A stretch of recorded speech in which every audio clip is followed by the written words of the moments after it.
ದೇವಾಯ ಓಂ ನಮೋ ಭಗವತೆ ವಾಸುದೇವಾಯ. ಹಿಂದ್ಗಡೆ ಇದಿದೆ ನೋಡ್ಕೊಳ್ಳಿ ಹುಷಾರು. ಅದೇ ದೀನ್ ಬೇನ್ ಪೆಟ್ಟನ್ರು ಏಮನ ಊಟೆ కింద దీపాలు ఎత్తుకోవచ్చు రిపొండ అన్ని దీపాలు ఎత్తుకోరండి. దీపాలు పైన పెట్టండి, పర్వాలేదు. దీపాలు లోపల పెట్టండి రూమ్. దీప ఎత్తుకమ్మా అల్లే ಎಲ್ಲ ದೀಪನ ತಗೊಂಬ, ಎಲ್ಲ ತಗೊಂಬ. ನಾರಾಯಣಂ ನಮಸ್ಕೃತ್ಯಂ ನರಂ ಚೈವ ನರೋತ್ತಮಂ, ನಮಸ್ಕೃತ್ಯಂ ನರಂ ಚೈವ ನರೋತ್ತಮಂ, ದೇವಿಂ ಸರಸ್ವತಿಂ ವ್ಯಾಸಂ ತದೋ ಜಯಮುದಿರಿಯೇ. ನಷ್ಟಪ್ರಾಯೇಷು ಅಭದ್ರೇಷು ನಿತ್ಯಂ ಭಾಗವತ ಸೇವಯಾ, ಭಗವತೆ ಉತ್ತಮ ಶ್ಲೋಕೆ ಭಕ್ತಿರ್ಭವತಿ ನೈಸ್ತಿಕಿ. ಮೂಕಂ ಕರೋತಿ ವಾಚಾಲಾಂ ಪಂಗುಂ ಲಂಘಯತೆ ಗಿರಿಂ, ಯತ್ಕೃಪಾತಂ ವಂದೇ ಶ್ರೀಗುರುಂ ದೀನತಾರಿಣಂ. ಪರಮಾನಂದ ಮಾಧವ ಶ್ರೀ ಚೈತನ್ಯ ಈಶ್ವರಂ, ಕೃಷ್ಣಾಯ ವಾಸುದೇವಾಯ ದೇವಕೀ ನಂದನಾಯ ಚ ನಂದಗೋಪಕುಮಾರಾಯ ಗೋವಿಂದಾಯ ನಮೋ ನಮಃ.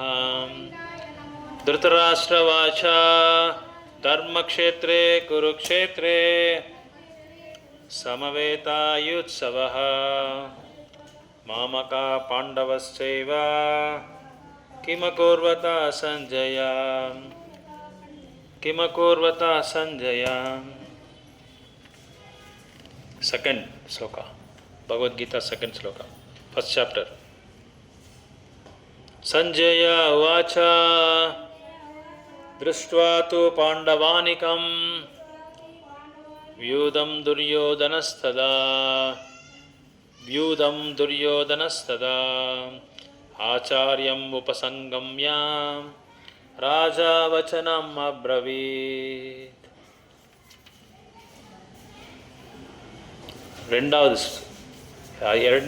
ಮೊದಲನೇ ಅಧ್ಯಾಯ ಎರಡನೇ ಶ್ಲೋಕ, ಈಗ ಮೂರನೇದು. ಪಶ್ಯೈತಂ ಪಾಂಡುಪುತ್ರಾಣಾಂ ಆಚಾರ್ಯ ಮಹತಿಂ ಚಮುಂ, ವ್ಯೂಢಂ ದ್ರುಪದಪುತ್ರೇಣ ತವ ಶಿಷ್ಯೇನ ಧೀಮತ. 41 15 ಪಾಂಚಜನ್ಯಂ ಋಷಿಕೇಶೋ ದೇವದತ್ತಂ ಧನಂಜಯ, ಪೌಂಡ್ರಂ ದದ್ಮೋ ಮಹಾಶಂಕಂ ಭೀಮಕರ್ಮ ವೃಕೋದರಃ.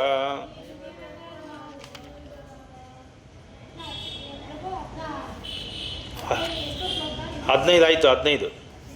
15 ಆಯಿತು. ತೆಗೆದಿದ್ದೀರಾ ಪೇಜು? ಗೊತ್ತಾಯ್ತಾ? ನಂಬರ್ ಹೇಳಿ, ನೀವು ನಂಬರ್ ಹೇಳಿ ಅವ್ರಿಗೆ. 15 ಆಯ್ತು. ಈಗ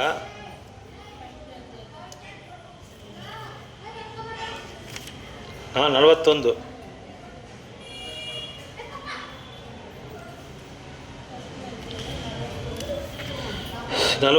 ಶಂಕರೋ ನರಕಾಯೈವ ಕುಲಜ್ಞಾನಂ ಕುಲಸ್ಯ ಚ ಪತಂತಿ ಪಿತರೋ ಯೇಷಾಂ ಲುಪ್ತಪಿಂಡೋದಕ ಕ್ರಿಯಃ. ಅದರಲ್ಲೇ ಇನ್ನೊಂದು ಶ್ಲೋಕ ಇದೆ ನೋಡಿ, ಭಾಗವತಂ ಶ್ಲೋಕ.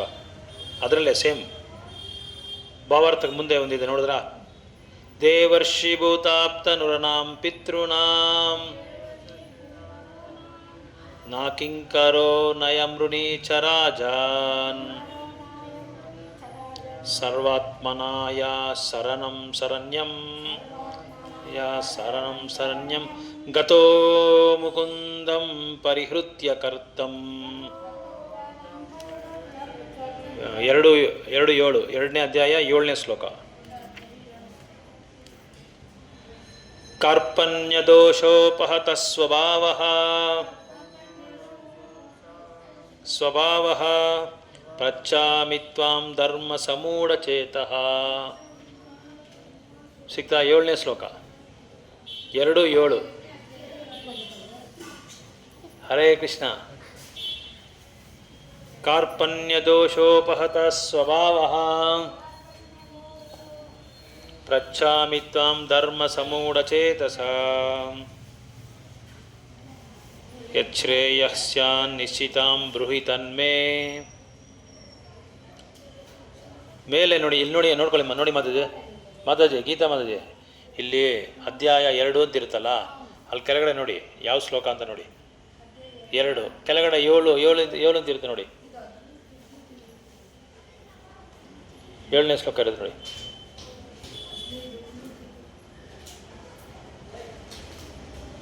ಹದಿನೈದು ನೀವು ಹಿಂದಕ್ಕೆ ಹೋಗ್ಬೇಕು. ಯಾವ ಶ್ಲೋಕ ಇದೆ ಅಲ್ಲಿ? ಇವಾಗ ನೀವು ತೆಗೆದಿರೋ ಪೇಜಲ್ಲಿ ಯಾವ ಶ್ಲೋಕ ಇದೆ?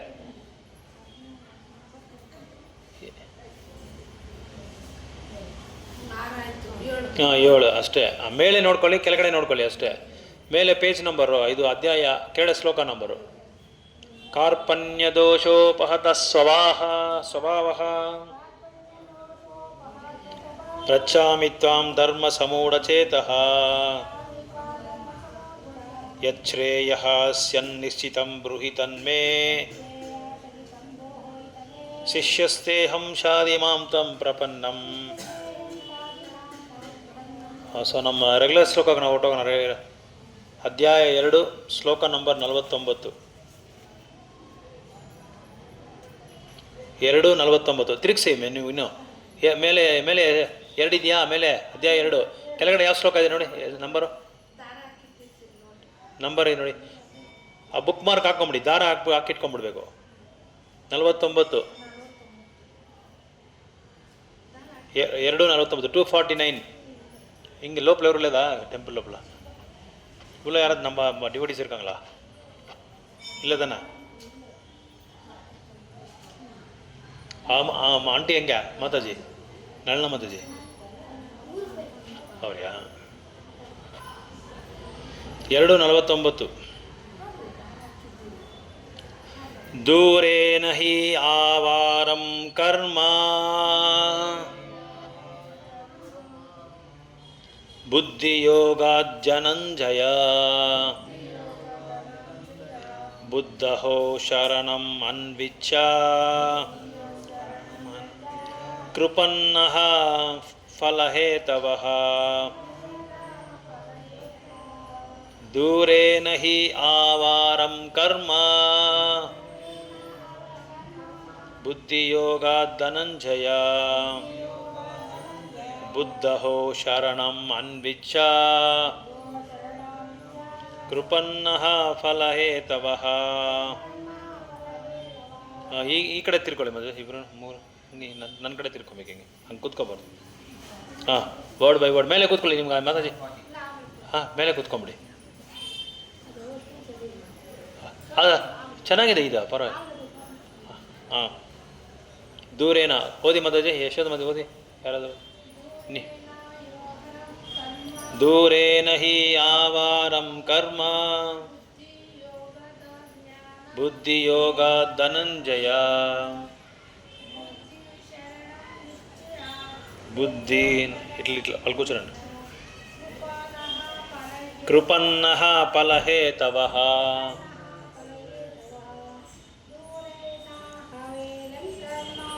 ದೂರೇನ ಹಿ ಆವಾರಂ ಕರ್ಮ ಬುದ್ಧಿಯೋಗ ಧನಂಜಯ ಬುದ್ಧೋ ಶರಣಂ ಅನ್ವಿಚ್ಛ ಕೃಪನ್ನಃ ಫಲಹೇತವಃ. ವರ್ಡ್ ಬೈ ವರ್ಡ್ ಓದಿ, ವರ್ಡ್ ಬೈ ವರ್ಡ್. ದೂರೇನ ಕರೆದು ಈ ಖಂಡಿತವಾಗಿಯೂ ಅವರ ಏವಾದ ಕರ್ಮವನ್ನು ಬುದ್ಧಿಯೋಗ ಕೃಷ್ಣ ಪ್ರಜ್ಞೆಯ ಬಲದಿಂದ ಧನಂಜಯ ಐಶ್ವರ್ಯನ್ನು ಜಯಿಸಿದವನೇ. ಬುದ್ಧೋ ಅಂತಹ ಪ್ರಜ್ಞೆಯಲ್ಲಿ ಶರಣಂ ಪೂರ್ಣ ಶರಣಾಗತಿಯನ್ನು ಅನ್ವಿಚ್ಛಃ ಪ್ರಯತ್ನಿಸು. ಕೃಪನ್ನಃ ಕೃಪನ್ನರು. ಫಲಹೇತವ ಕಾಮ್ಯ ಕರ್ಮ ಫಲಾಪೇಕ್ಷೆಗಳು. ಅನುವಾದ ಭಾವಾರ್ಥ ಕೊಟ್ಟವರು ಭಕ್ತಿ ವೇದಾಂತ ಸ್ವಾಮಿ ಶೀಲ ಪ್ರಭುಪಾದ್ ಕಿ ಜೈ. ನಾವು ರಿಪೀಟ್ ಮಾಡಬೇಕು. ನೀವು ಓದೋದು ನಾವು ರಿಪೀಟ್, ಎಲ್ಲರೂ ರಿಪೀಟ್ ಮಾಡಬೇಕು. ಎಲ್ಲರೂ ಪ್ರತಿಯೊಬ್ಬರು ಹೌದು. ಧನಂಜಯ ಭಕ್ತಿಪೂರ್ವಕ ಸೇವೆಯಿಂದ ಎಲ್ಲ ಇಹ ಕಾರ್ಯಗಳನ್ನು ದೂರ ಮಾಡು. ಇಂತಹ ಪತ್ನಿಯಲ್ಲಿ ಭಗವಂತನಿಗೆ ಶರಣಾಗತನಾಗು. ತನ್ನ ಕರ್ಮಗಳ ಫಲಕ್ಕಾಗಿ ಆಸೆ ಪಡುವರು ಕೃಪನ್ನರು. ಭಾವಾರ್ಥ. ಹಾಂ. ತನ್ನ ಸಹಜ ಸ್ವರೂಪವನ್ನು ವಾಸ್ತವವಾಗಿ ಅರ್ಥ ಮಾಡಿಕೊಂಡವನು ಕೃಷ್ಣ ಪ್ರಜ್ಞೆಗೆ ಕರ್ಮನಿರತನಾಗುವುದಲ್ಲದೆ ಬೇರೆಲ್ಲ ಕೆಲಸಗಳನ್ನು ಬಿಟ್ಟು ಬಿಡುತ್ತಾನೆ. ಆಗಲೇ ವಿವರಿಸುವಂತೆ ಬುದ್ಧಿಯೋಗ ಭಗವಂತನ ದಿವ್ಯ ಪ್ರೇಮಪೂರ್ವಕ ಸೇವೆ. ಜೀವನಿಗೆ ಇಂತಹ ಭಕ್ತಿ ಸೇವೆಯೇ ಯೋಗ್ಯವಾದ ಕರ್ಮ. ಜಿಪುಣರು ಮಾತ್ರ ತಮ್ಮ ಕರ್ಮದ ಫಲವನ್ನು ಸವಿಯಲು ಬಯಸುತ್ತಾರೆ. ಇದರಿಂದ ಇನ್ನಿಷ್ಟು ಐಕ್ಯ ಬಂಧನದಲ್ಲಿ ಸಿಲುಕುತ್ತಾರೆ. ಕೃಷ್ಣ ಪ್ರಜ್ಞೆಯಲ್ಲಿ ಮಾಡುವ ಕರ್ಮವಲ್ಲದೆ ಬೇರೆಲ್ಲ ಕರ್ಮವು ಹೇಯವಾಗಿದ್ದು, ಏಕೆಂದರೆ ಅದು ಕರ್ಮ ಮಾಡುವವನನ್ನು ನಿರಂತರವಾಗಿ ಹುಟ್ಟು ಸಾವುಗಳ ಚಕ್ರಕ್ಕೆ ಬಂಧಿಸುತ್ತದೆ. ಆದ್ದರಿಂದ ಕರ್ಮದ ಕಾರಣವಾದ ಮನುಷ್ಯನು ಎಂದೂ ಬಯಸಬಾರದು. ಎಲ್ಲವನ್ನೂ ಕೃಷ್ಣ ಪ್ರಜ್ಞೆಯಲ್ಲಿ ಕೃಷ್ಣನಿಗೆ ಪ್ರೀತಿಯಾಗಲೆಂದು ಮಾಡಬೇಕು. ಒಳ್ಳೆಯ ಅದೃಷ್ಟದಿಂದಲೂ ತಮ್ಮ ಶ್ರಮದಿಂದಲೂ ಸಂಪಾದಿಸಿದ ಸಿರಿ ಸಂಪತ್ತುಗಳನ್ನು ಹೇಗೆ ಬಳಸಬೇಕೆಂದು ಜಿಪುಣರಿಗೆ ತಿಳಿಯುವುದಿಲ್ಲ. ಮನುಷ್ಯನು ತನ್ನ ಶಕ್ತಿಯನ್ನೆಲ್ಲ ಕೃಷ್ಣ ಪ್ರಜ್ಞೆಯಲ್ಲಿ ಕೆಲಸ ಮಾಡಲು ಬಯಸಬೇಕು. ಆಗ ಅವನ ಬದುಕು ಸಾರ್ಥಕವಾಗುತ್ತದೆ. ಜಿಪುಣರಂತೆಯೇ ದುರದೃಷ್ಟವಂತರು ತಮ್ಮ ಮನುಷ್ಯರನ್ನು ಭಗವಂತನ ಸೇವೆಯಲ್ಲಿ ಬಳಸುವುದಿಲ್ಲ. ಹರೇ ಕೃಷ್ಣ. ಓಂ ಅಜ್ಞಾನತಿಮಿರಂಧಸ್ಯ ಜ್ಞಾನಾಂಜನಶಲಾಕಯ ಚಕ್ಷುರುನ್ಮಿಲಿತಂ ಯೇನ ತಸ್ಮೈ ಶ್ರೀ ಗುರುವೇ ನಮಃ. ಶ್ರೀಚೈತನ್ಯಮನೋಭೀಷ್ಟಂ ಸ್ಥಾಪಿತಂ ಯೇನ ಭೂತಲೆ ಸ್ವಯಂ ರೂಪ ಕದಾ ಮಹ್ಯಂ ದದಾತಿ ಸ್ವಪದಾಂತಿಕಂ. ವಾಂಛಾಕಲ್ಪತರುಭ್ಯಶ್ಚ ಕೃಪಾ ಸಿಂಧುಭ್ಯ ಏವ ಚ ಪತಿತಾನಾಂ ಪಾವನೇಭ್ಯೋ ವೈಷ್ಣವೇಭ್ಯೋ ನಮೋ ನಮಃ. ಜೈ ಶ್ರೀ ಕೃಷ್ಣ ಚೈತನ್ಯ ಪ್ರಭು ನಿತ್ಯಾನಂದ ಶ್ರೀ ಅದ್ವೈತ ಗದಾಧರ ಶ್ರೀವಾಸಾದಿ ಗೌರ ಭಕ್ತವೃಂದ. ಹರೇ ಕೃಷ್ಣ ಕೃಷ್ಣ ಕೃಷ್ಣ ಹರೇ ಹರೇ, ಹರೇ ರಾಮ ರಾಮ ರಾಮ ಹರೇ ಹರೇ. ಹರೇ ಕೃಷ್ಣ ಕೃಷ್ಣ ಕೃಷ್ಣ ಹರೇ ಹರೇ, ಹರೇ ರಾಮ ರಾಮ ರಾಮ ಹರೇ ಹರೇ. ಹರೇ ಕೃಷ್ಣ ಕೃಷ್ಣ ಕೃಷ್ಣ ಹರೇ ಹರೇ, ಹರೇ ರಾಮ ರಾಮ ರಾಮ ಹರೇ ಹರೇ. ಸೊ ಈ 2ನೇ ಅಧ್ಯಾಯ ಕೃಷ್ಣ ಅರ್ಜುನನಿಗೆ ಏನು ಬೋಧನೆ ಮಾಡ್ತಾ ಇದ್ದೇನೆ ಅಂತ ಹೇಳಿದ್ರೆ,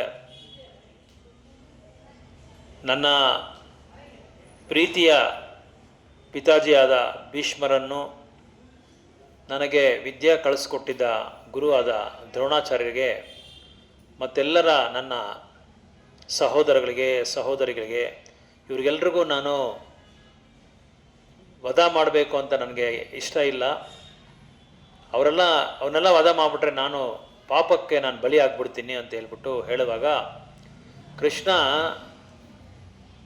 ನೀನು ಅವ್ರನ್ನ ವಧ ಮಾಡೋದ್ರಿಂದ, ಸಂಹರಣೆ ಮಾಡೋದ್ರಿಂದ ನಿನಗೆ ಯಾವುದೇ ಥರವಾದ ಪಾಪಗಳಿಗೆ ನೀನು ಗುರಿ ಆಗಲ್ಲ ಅಂತ ಹೇಳೋದಕ್ಕೆ ವಿವರಣೆ ಕೊಡ್ತಾ ಇದ್ದಾರೆ ಕೃಷ್ಣ ಅರ್ಜುನನಿಗೆ. ಏನಂತ ಕೊಡ್ತಾ ಇದ್ದಾರೆ ಅಂದರೆ, ಇವತ್ತಿನ ಶ್ಲೋಕದಲ್ಲಿ ಕೃಪನ್ನ ಅಂತ ಒಂದು ಹೆಸರು ಇಲ್ಲಿ ಬಂದಿದೆ. ಕೃಪನ್ನ ಅಂದರೆ ಸಹಜವಾಗಿ ಏನು ಹೇಳ್ತೀರಿ ಅಂದರೆ ತುಂಬ ಜಿಪ್ನ ಅಂತ ಹೇಳ್ತೀರಿ. ದುಡ್ಡಲ್ಲಿ ಜಿಪ್ನ, ಬೇರೆಯವ್ರಿಗೆ ಯಾರಿಗೂ ಖರ್ಚು ಮಾಡಲ್ಲ, ಒಂದು ಲೋಟ ಹಾಲಿಸ್ಕೊಡಲ್ಲ, ಒಂದು ತುತ್ತು ಅನ್ನ ಕೊಡಲ್ಲ, ಒಬ್ರಿಗೂ ದಾನ ಮಾಡಲ್ಲ, ಮತ್ತು ಅವನು ಖರ್ಚು ಮಾಡ್ಕೊಳಕ್ಕಾಗಲ್ಲ, ಅವನು ಖರ್ಚು ಮಾಡ್ಕೊಳ್ಳಲ್ಲ, ಯಾವಾಗಲೂ ದುಡ್ಡನ್ನು ತೊಗೊಂಡೋಗಿ ಕಬ್ಬನ್ ಪಟ್ಟಿಯಲ್ಲಿ ಇಟ್ಕೊಳ್ತಾನೆ. ಹಿಂಗೆ ಅಂತ ನಾವು ಜಿಪ್ನ ಅಂತ, ಇಲ್ಲಿ ಆ ಜಿಪ್ನ ಅಲ್ಲ, ಇಲ್ಲಿ ಕೃಪನ್ನ ಅಂತ ಹೇಳಿದ್ರೆ ಏನಂದರೆ ಬ್ರಾಹ್ಮಣನಿಗೆ ವ್ಯತಿರೇಕ. ಬ್ರಾಹ್ಮಣ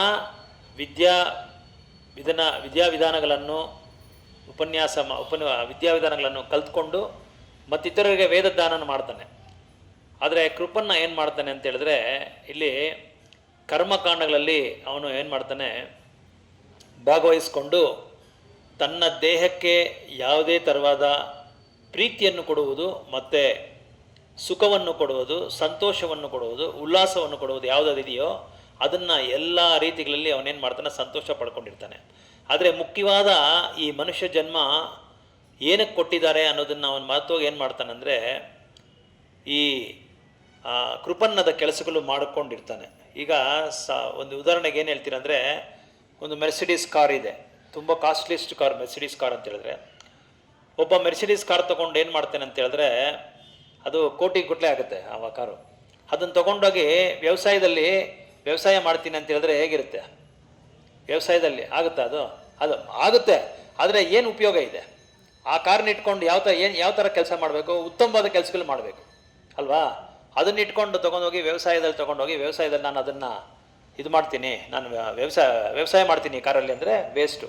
ಅಂದರೆ ಇಂಥ ಮನುಷ್ಯ ಜನ್ಮ ಬಂದು ಮೆರ್ಸಿಡೀಸ್ ಕಾರ್ ಥರ ಇಂಥ ಜನ್ಮ ಕೊಟ್ಟ ಮೇಲೆ, ಮನುಷ್ಯ ಜನ್ಮ ಕೊಟ್ಟ ಮೇಲೆ ನೀನು ನಿನ್ನ ನಿಜವಾದ ಸ್ಥಿತಿಗತಿಗಳು ಏನು ಅಂತ ನಾವು ತಿಳ್ಕೋಬೇಕು. ನಮ್ಮ ಸ್ಥಿತಿಗತಿಗಳೇನು? ಭಗವಂತನಿಗೆ ನಾವು ಯಾರೋ ಭಗವಂತನ ಅಂಶ, ಕೃಷ್ಣನಿಗೆ ನಾವು ಅಂಶ, ಪಾರ್ಟ್ ಆ್ಯಂಡ್ ಪಾರ್ಸಲ್ ಅಂತ ಹೇಳ್ತೀವಿ. ಆ ಥರ ಇರುವಾಗ ಭಗವಂತನ ಸೇವೆ ಬಿಟ್ಟು, ಭಗವಂತನ ಸಂತೋಷ ಮಾಡೋದು ಬಿಟ್ಟು, ಭಗವಂತನಿಗೆ ಉಲ್ಲಾಸ ಕೊಡೋದು ಬಿಟ್ಟು, ನಾನು ನನ್ನ ದೇಹಕ್ಕೆ ಏನು ಬೇಕೋ ಅದನ್ನು ನಾನು ಮಾಡಿಕೊಂಡು ನಾನು ಸಂತೋಷ ಪಡ್ಕೊಂಡಿರ್ತೀನಿ ಅಂತ ಹೇಳೋನು ಬಂದು ಕೃಪನ್ನ ಅಂತ ಹೇಳ್ತಾರೆ. ಸೊ ಅದಕ್ಕೆ ಇಲ್ಲಿ ನಮ್ಮ ಈ ಒಂದು ದೇಹವನ್ನು ಯಾವ ಥರ ನಾವು ಬಳಸ್ಕೋಬೇಕು, ಯಾವ ಥರ ಉಪಯೋಗ ಮಾಡ್ಕೋಬೇಕು ಅನ್ನೋದನ್ನು ಈ ಶ್ಲೋಕದಲ್ಲಿ ಹೇಳ್ತಾ ಇದ್ದಾರೆ. ಏನು ಹೇಳ್ತಾ ಇದ್ದಾರೆ ಅಂದರೆ, ಯಾರೊಬ್ಬರು ಭಗವಂತನಿಗೆ ನಾನು ಸದಾ ಸೇವಕನಾಗಿ ಇರ್ತೀನೋ ಆಗ ನಾನು ಏನು ಮಾಡ್ತೀನಿ ಅಂದರೆ ಕೃಷ್ಣ ಪ್ರಜ್ಞೆಯಲ್ಲಿ ಇರೋದಕ್ಕೆ ನನಗೆ ಭಾಳ ಅವಕಾಶಗಳಿರುತ್ತೆ ಅಂತ ಹೇಳ್ತಾ ಇದ್ದಾರೆ. ಸೊ ಮುಂದೆನೇ ಹೇಳ್ದಂಗೆ ಬುದ್ಧಿಯೋಗ ಅಂತ ಇಲ್ಲಿ ಒಂದು ಪದಾನ ಇಲ್ಲಿ ಬಳಸಿದ್ದಾರೆ, ಉಲ್ಲೇಖನ ಕೊಟ್ಟಿದ್ದಾರೆ. ಬುದ್ಧಿಯೋಗ ಅಂತ ಹೇಳಿದ್ರೆ ಕೃಷ್ಣ ಚೈತನ್ಯವನ್ನು ಇನ್ನೊಂದು ಅರ್ಥದಲ್ಲಿ ಹೇಳಬೇಕಾದ್ರೆ ಬುದ್ಧಿಯೋಗ ಅಂತ ಹೇಳ್ತಾರೆ. ಅಂದರೆ ತುಂಬ ಬುದ್ಧಿವಂತರಪ್ಪ ಇವರು ಅಂತ ಹೇಳ್ತಾರಲ್ಲ, ಯಾರು ಬುದ್ಧಿವಂತರು ಅಂತ ಹೇಳಿದ್ರೆ ಭಗವಂತನ ಭಕ್ತಿ ಸೇವೆನಲ್ಲಿ ಯುಕ್ತರಾಗಿರೋರು ಬುದ್ಧಿವಂತರು ಅಂತ ಹೇಳ್ತಾರೆ. ಸೊ ಆ ಬುದ್ಧಿಯೋಗನ ಇಟ್ಕೊಂಡು ನಾವೇನು ಮಾಡ್ಬೋದು ಅಂದರೆ ಕೃಪನ್ನದಿಂದ ನಾವು ಹೊರಗಡೆ ಬರ್ಬೋದು, ಕೃಪನ್ನದ ಗುಣಗಳಿಂದ ನಾವು ಹೊರಗಡೆ ಬಂದು ಬ್ರಾಹ್ಮಣನಾಗಬಹುದು, ಇಲ್ಲ ವೈಷ್ಣವರಾಗಬಹುದು ಅಂತ ಇಲ್ಲಿ ಇವರು ಹೇಳ್ತಾ ಇದ್ದಾರೆ, ಕೃಷ್ಣ ಹೇಳ್ತಾ ಇದ್ದಾರೆ ಅರ್ಜುನಿಗೆ. ಸೊ ಇನ್ನೊಂದು ಏನು ಹೇಳ್ತಾ ಇದ್ದಾರೆ, only misers decide to enjoy the fruit.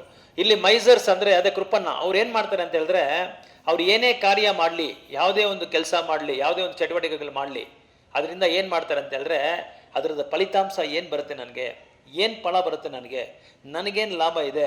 ಈಗ ನರಸಿಂಹ ಚತುರ್ದಶಿ ನಾವೆಲ್ಲರೂ ಮಾಡಿದ್ರಿ, ಒಬ್ಬೊಬ್ಬರು ತಿಳ್ಕೊಂಡಿದ್ರೆ ಪ್ರಭು ಏನೋ ಹೇಳಿಬಿಟ್ರು ನರಸಿಂಹ ಚತುರ್ದಶಿ ನಾವು ಮಾಡೋಣ, ನನಗೇನು ಕೊಡ್ತಾರೆ ಪ್ರಭು, ಏನು ಲಾಭ ಇದೆ ನನಗೆ ಅಂತ ನಾವೇನ ಮಾಡಿದ್ರಾ?